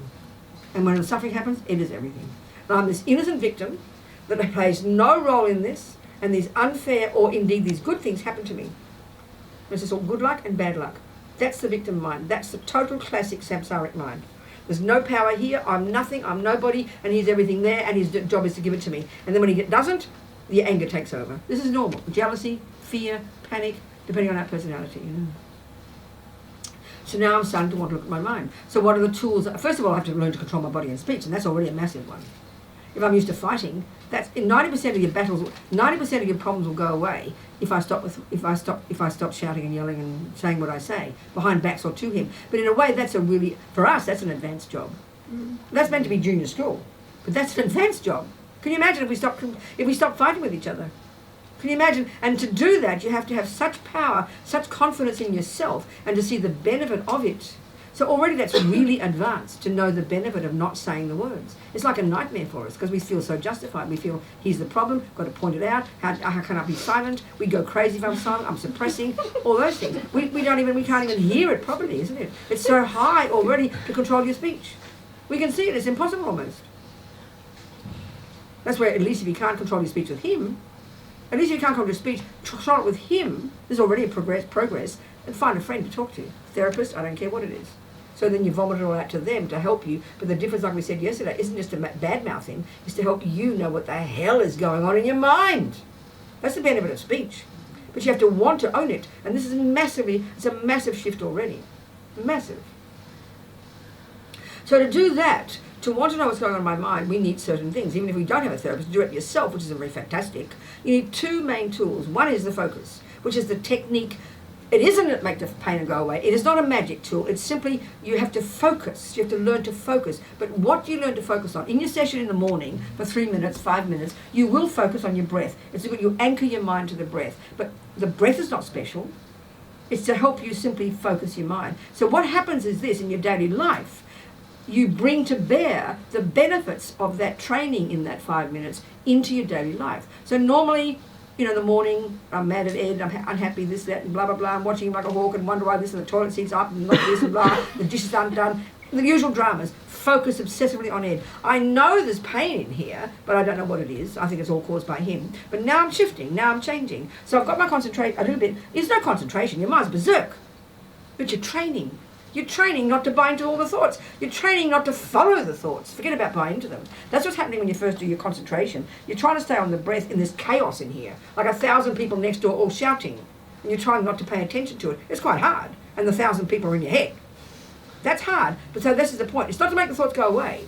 It's to learn to pay attention to one thing, the breath, and you allow the thoughts to come and go. That's already so advanced, I tell you. You're getting out of your head. You're trying to separate yourself from the crazy thoughts. Not make them go away. That's absurd. So the benefit of that training is that when you get out of your meditation and you come to the kitchen, already you've made the decision to see your mind by this point. You want to see your mind, not just watch Ed. So straight away, the same things are happening. Ed's out there in the dishes, he's grumpy, you're thinking this, you're worrying this, and thinking this, anxious this, and angry this, blah, blah, whatever. But you're now, the focus you develop, are beginning to develop in your concentration meditation, you're using that to notice not just Ed, but yourself, your own mind. You're turning it inwards. That's the miracle. That's being your therapist every day. So that's the major benefit for most of us of doing a 5-minute session of concentration in the morning. Not that you'll get concentration. Not that you'll have some magical experience. Not that the thoughts will go away. No. You're training yourself to use the focus to focus here. Not just on Ed. That's the miracle that has to happen. You start to notice what the hell is going on between your two ears, you know. That's the hard part. That's the job. My God, listen to the jealousy talking, you know, listen to the anger. And you're talking to yourself quietly while doing the dishes instead of just shouting about him. Because we're talking non-stop in our head already. How dare he do this? How dare he do that? What do you think he is? Why not? This is not fair. If we would remember every thought and wrote them down every day, we would be horrified at the nightmare in our head, you know. And the central player is I. Self-pity me. Stop being rude. It's a nightmare. The rage, the hurt, the resentment, the bitterness, the unkind, the jealousy, the anger, it's all poor me. It sounds cruel, but it is. So when you start to hear this, you kind of, you know, and you're beginning to practice even. Beginning to practice.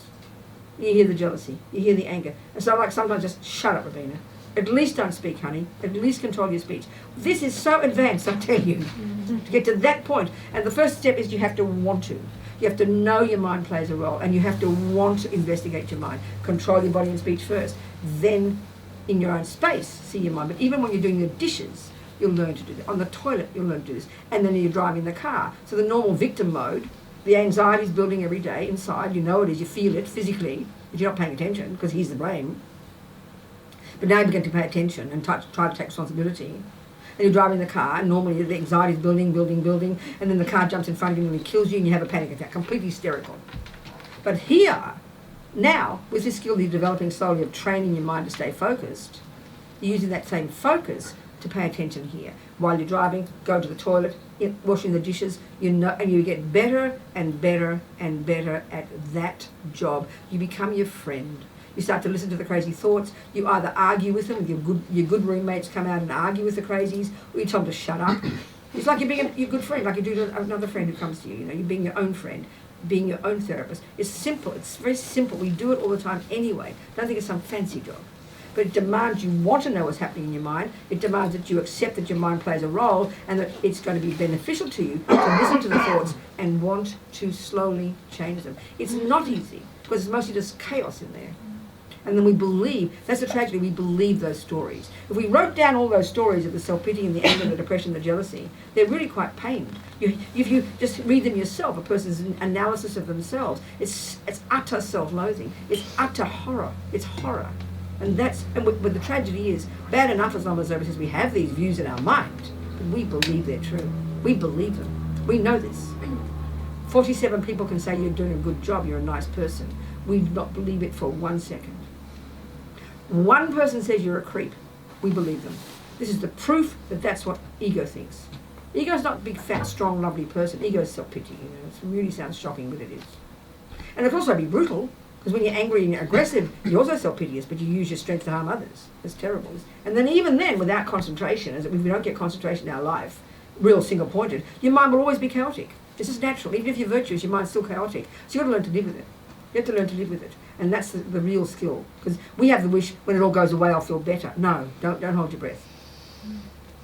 The neighbours next door, the 100 crazy people next door, that's your roommates in here. They're not going to go away.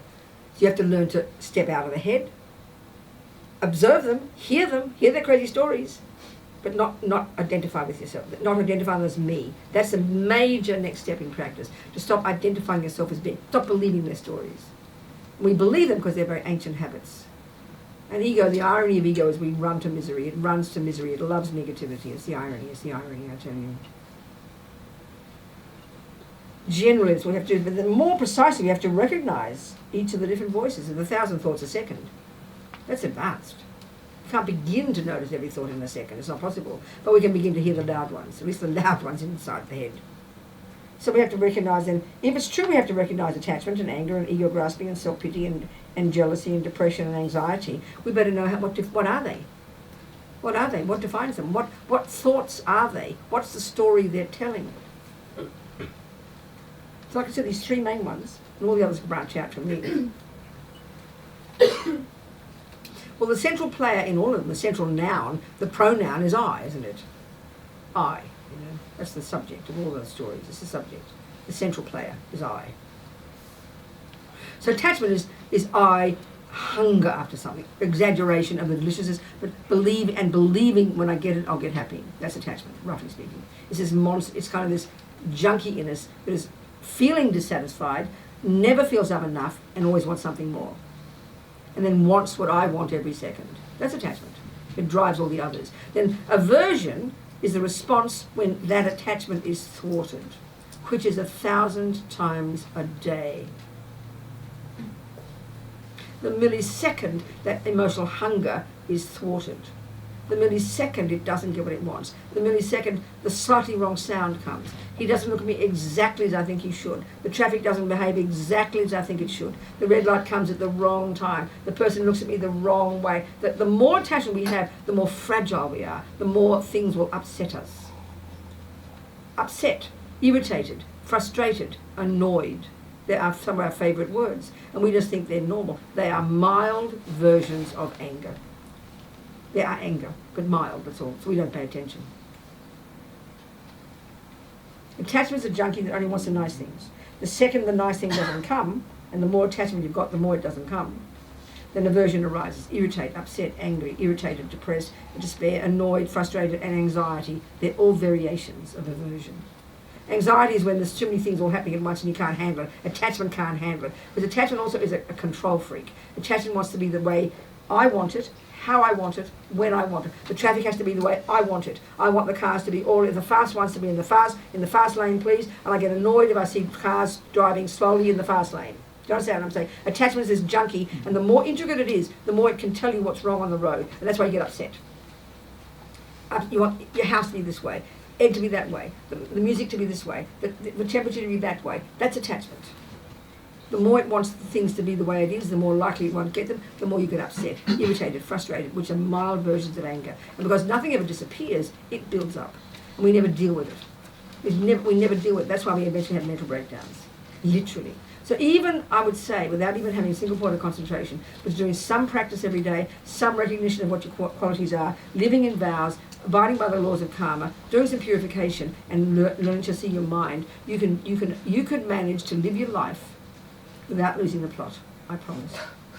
Do you understand? Can you hear that? It doesn't seem possible, does it?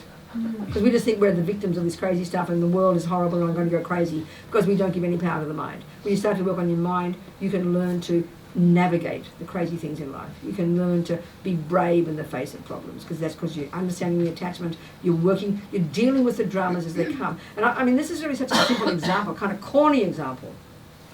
I always use the example of like you're washing the dishes and when you break a cup. I don't know anybody who doesn't get upset when they break a cup. Are you seeing what I'm saying? The simplest example, just breaking a cup. It sounds so ridiculous, like nothing event. Well, that's called upset. That's called anger. So what's going on in your mind? There's an assumption in your mind that you shouldn't break a cup. That's attachment. And also there's another whole level of attachment. That one is very much, since we're born, this deepest attachment has been driving us more than for sex, drugs and rock and roll. More than just for the nice things. This attachment is the craving to be seen as a nice person. More simple, the craving to be liked, the craving to be approved of. It almost seems too shocking to think that's a problem, because that's just how we are. And naturally, if this craving is there, and that's there all the time, it's more subtle than all the others. The sensory cravings are really gross, so we start with those. But this is the most primordial one. There's this very assumption of this separate me, who isn't anything unless someone says I'm something. Can you hear that one? So if I'm washing the dishes, I've already programmed that Mummy said you shouldn't break cups, you should do it perfectly, you're a naughty girl if you break the cup. So that's already programmed in me. So I'm trying to live up to Mummy's Mummy's dead, you know. But I've got to internalise Mummy. So the moment I break a cup, I feel guilty. Even look around to see if someone saw you do it. Because you're naughty. You're naughty. And why are you naughty? Because someone said you shouldn't break a cup. So we've internalised that. So we turn it against ourselves and you get angry. I mean, it's a baby, absurd example, right? But this is how we all are. This attachment, the deepest one, attachment to the way you're seen by others. And it's so subtle, this one. It's the hardest one to see. It's the hardest one to see. And it's in our mind all the time. Always referring what you're doing to whether people see you, whether people should see you, you want people to see you do good things. And we're doing the dishes every day, but the husband never notices. That's why we get so angry. You know? It's not fair, it's resentful, why doesn't he do them? Doesn't he see I'm doing it? Or if he does it, he decides to do the dishes, he's going to tell me he did them for sure. He wants me to say thank you. That's the attachment to approval. We've got to be approved of. And then if, of course, we do naughty things, if he'll say I'm gone away for the day and he hasn't done the dishes, he'll get someone else to do it and he'll feel guilty. And he won't tell me. He'll think I got away with it. This is just so simple, absurd examples. But the more we see our mind, we're always doing everything in reference to someone seeing me do it. I'm telling someone that I am doing it, and I want them to approve of me. And our mind is never stopping this conversation. We're always having a conversation with somebody. And now this is the point. What if you don't have anybody to have a conversation with? That's what's called loneliness. So what do you think? You're nothing. You're nobody. I'm lonely. I have no one to share my thoughts with. So I want to know why you think your thoughts are so crummy that they're not enough to have them for yourself. If they're so crummy to have them on your own, why would you want to share them? But we think my thoughts are nothing until someone hears them. Do you understand? That's the deepest one. That's called loneliness. Because no one else is hearing your thoughts. But what is it about other person hearing your thoughts that makes them valid? The fact that you've got thoughts should be enough, but it's not for us. Because we crave other people to approve of them. We crave other people's approval. It's like we're so absent in any sense of who I think I am. You've got to look in a mirror to see that you're real. That's how demented we are. It's like Lama Yeshe would call us schizophrenic. He's not joking. That's how disconnected we are from anything that's virtuous in us, anything valid. Until I'm seen by others to do something, I'm nothing. That's the deepest attachment. Look at what we mean by success. Success, by definition, is other people telling me I did a good job. And if you did do the best job, you might have done the best job, but until someone tells you did, you feel it's useless. You've got to be seen. We've got to be seen to do a good job. Other people have to approve of us. They call it attachment to reputation. It sounds kind of grand, but it really is literally true. This is the deepest attachment of all. The deepest voice in us, every second determining what we do and think and say and how we behave, you know. It's a nightmare, absolute nightmare. So we don't notice until we look. We don't notice until we hear it. These are all happening in there. And there's 1,000 thoughts a second. If we could record them all, it'd be incredible. We could write this book and we can then do the analysis. So we might catch a few thoughts a day, that's it, you know. We miss 99.9% of them. And this is the job of being your own therapist. And it can only happen slowly. You start with the gross ones and it gets better and better and more subtle and more subtle. But the crucial point is this. You've got to have concentration, which helps you get some focus. Then we think, well, I've got to look at my mind now. It's true, you do. But if you can't identify what's in your mind, what's the point of having concentration? You've got to know what's in the mind. And how do you get that? By learning the Buddhist model of the mind. So I use the example of a garden. I use it all the time. I can look at that garden every day. I can decide I'm going to focus on the garden, develop mindfulness, be aware of the garden. You can imagine you could get really good focus, couldn't you? You get really good concentration, and you could even replicate it in a drawing. Do you understand? But what good is that if you can't identify a weed from a herb from a flower? What is the point of being mindful of something if you can't identify? Now use the wisdom to identify what the hell is in the garden, and therefore, what's the action point? That's where you have to go. So mindfulness on its own is like nihilism. It's like idiocy. You've got to imbue it with intelligence. So looking at the garden and looking at what's there and replicating it, but you can't distinguish a weed from a herb from a flower, that's idiocy. You've got to learn botany. And when you mix your intelligence of botany with that focus, they're the tools you need. And now you look at the garden, oh my God, there's a weed. And now you know what to do with a weed. There's a flower. Now you know what to do with a flower. That's the job to be done. That's being your own therapist. So we have to see the difference between attachment to Ed and love for Ed. We have to see the difference between anger and compassion. All these different states of mind that are completely mixed. Like pride or arrogance, which we don't like to think we have. We confuse it with self-confidence. We confuse humility with low self-esteem. Well, the quality of the good of the virtues, 12:15. Let me know when lunch is ready. So the virtues, you see, we have to distinguish the virtues from the delusions. That's the key job. That's the essential job. You've got to distinguish the herbs from the weeds. That's the essential job. And then know what to do with them. So obviously you want less weeds and more herbs, that's clear. So here, for example, attachment and love. This is a minefield. The commonest one we misconstrue.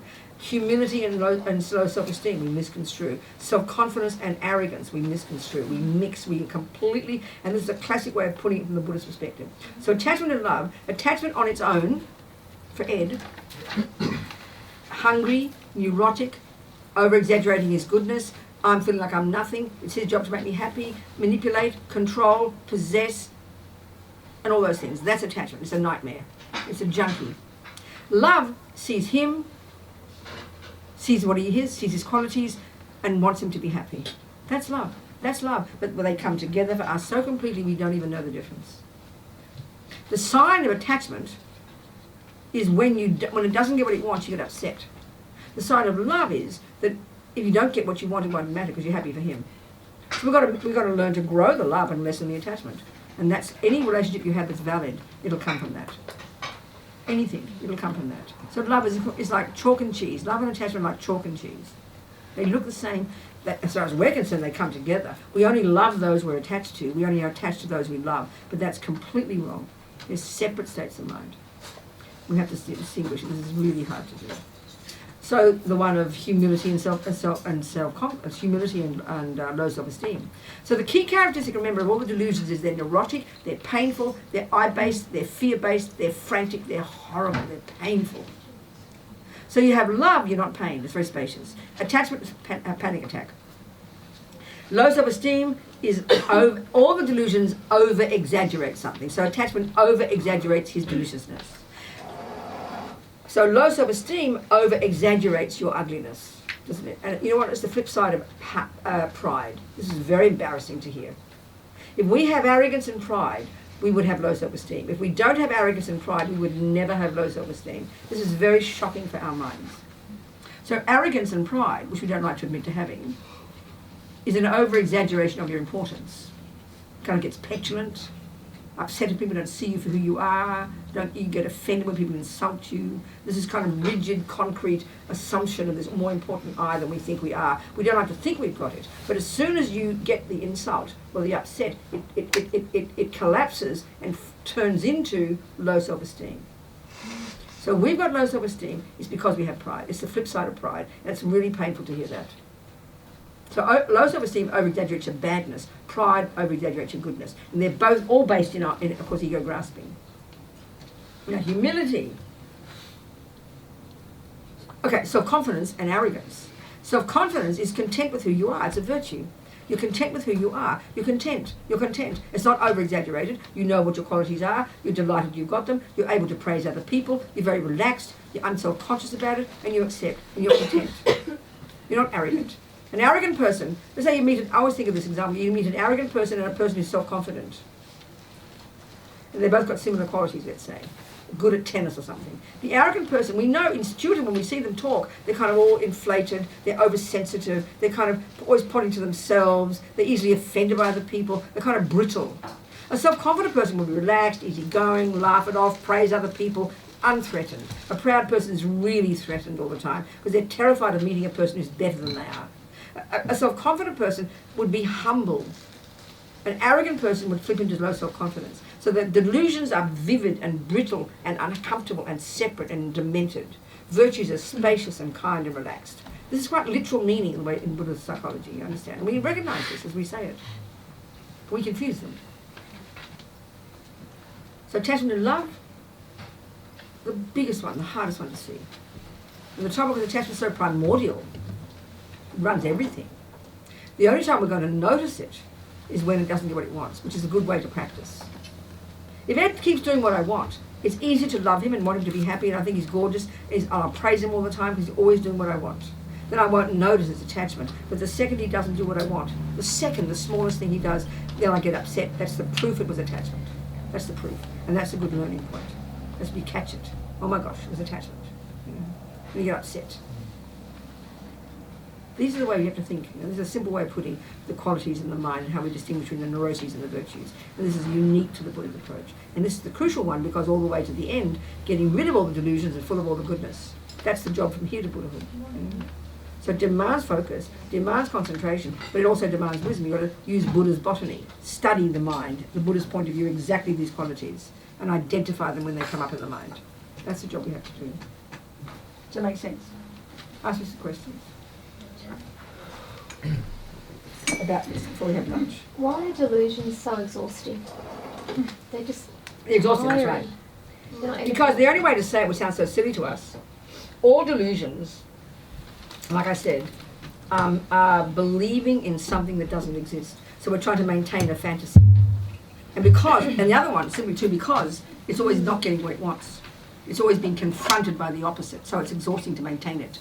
So if there's no attachment, you'd have no neurotic expectations or anything, so then whatever arises, you'd be content with. You still have wisdom, and you'd be dealing, so it's all the time we're delusions are bumping into what they don't want. So it's exhausting to maintain this story in the head in the face of oppositeness arising, coming to us. So anger is always seeing what attachment doesn't want, so it's always exhausting to have to deal with it. Arrogance is always self-conscious. They're self-conscious more than anything, and always noticing the outside world when we're comparing.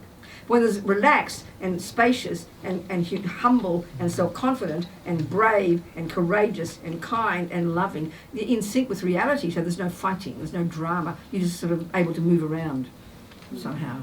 They're not exhausting. Do you understand? I mean, it's like that. The main reason is because they're all lies, but that sounds too abstract for us. Very interesting point. It's really true, Susanna. What else, people? Question? What? Yeah. What's the starting point in building this intelligence in this space? Learning this. I'm a gardener. You can have good concentration. You've got to learn botany, don't you? You have to learn botany so that you can identify what's there. We can say these words now, love, compassion. We can vaguely recognise them, but if we really want to do it in a more advanced way. So I need to learn the theory. To learn these theories, yeah, exactly. If you want to play the piano and you've got concentration, you can't know what to learn if you don't know how to identify the notes. So that's the two things we need. Often in this Buddhist one, we forget that. We think we just have to be mindful. That's like being mindful of the garden, but not knowing what's there. It's kind of dumb. Do you understand? I mean, by discussing in these different qualities, we can kind of recognise already. We know we get annoyed when we don't get what we want. That's good. That helps us understand attachment. But just learning the really basic theories. And often as Buddhists, we don't do that, you know. Do you understand? And how do we access that? Is it through reading the books, studying the courses? studying There's lots of reading courses books? online now these days, Okay. you know. Lots of courses online. There's so much online now.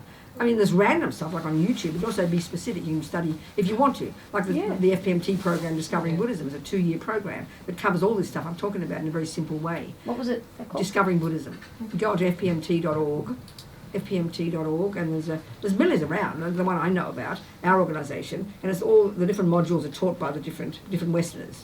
You know, so they're all. It's just this stuff I'm talking about in this room divided into 14 modules, and you study it over. Like they're all roughly like 6 or 8 week course, 6 or 8 week. If you do once a week, you know, and they're online, and they're just there's many like that. And some centres do that, but often online is really good. You know, So Discovering Buddhism. Yeah, exactly. It's one example. Thank you.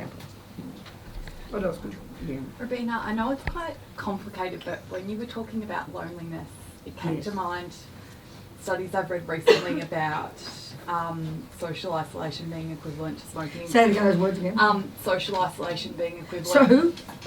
Social isolation. Oh, that's how we're loneliness. using the words. Exactly, you Yeah, understand. being equivalent to smoking 15 cigarettes a day. And I know loneliness, perhaps in the way you're talking about it, is multi-dimensional, but I think about how much suffering elderly people particularly experience if they're isolated in the community. Do you think it's more, there's different layers to it because it's not just about them sharing their thoughts and having that intimacy, creating intimacy in that way? All I can do is tell you the Buddhist approach to it and what you would be like when you were 90 if you worked on your mind. And then we can deduce why we are all the opposite. So it's not blaming anybody. Because of exactly what I'm saying here, we're brought up with always thinking ourselves, this is our point in our culture, we define ourselves as social beings, which means we only become a real person by interacting with others. This is our view in our culture. You become socialised by having kind mummies and daddies and brothers and sisters and work people and people to talk to. And that Buddha doesn't disagree with that. That's called kindness and compassion. But the inner work, we miss that one. So we assume that we only become a valid person by socialising with others and we learn to know how to behave. The Buddha says, no, you learn to know your mind and you can learn, this is the wisdom wing. So if you began to do the job a person began to do the job we're talking about, knowing their mind well, controlling their behaviour, then you'd be like the old lady I met, and she's a typical example, an old Tibetan lady who was an old nun, she was 80, she was when her daughter married a Swiss guy, he brought her and the daughter to his wife to Switzerland, and I met them, I was in the house with them, and you can just observe her, in the morning she's up early doing her practices, She's singing her prayers, she's doing her meditation, very sweet. She hardly speaks any German. She's relaxed, she's funny, she's light as a feather, she's content in her life, she looks after the children, she's completely, fully content in herself.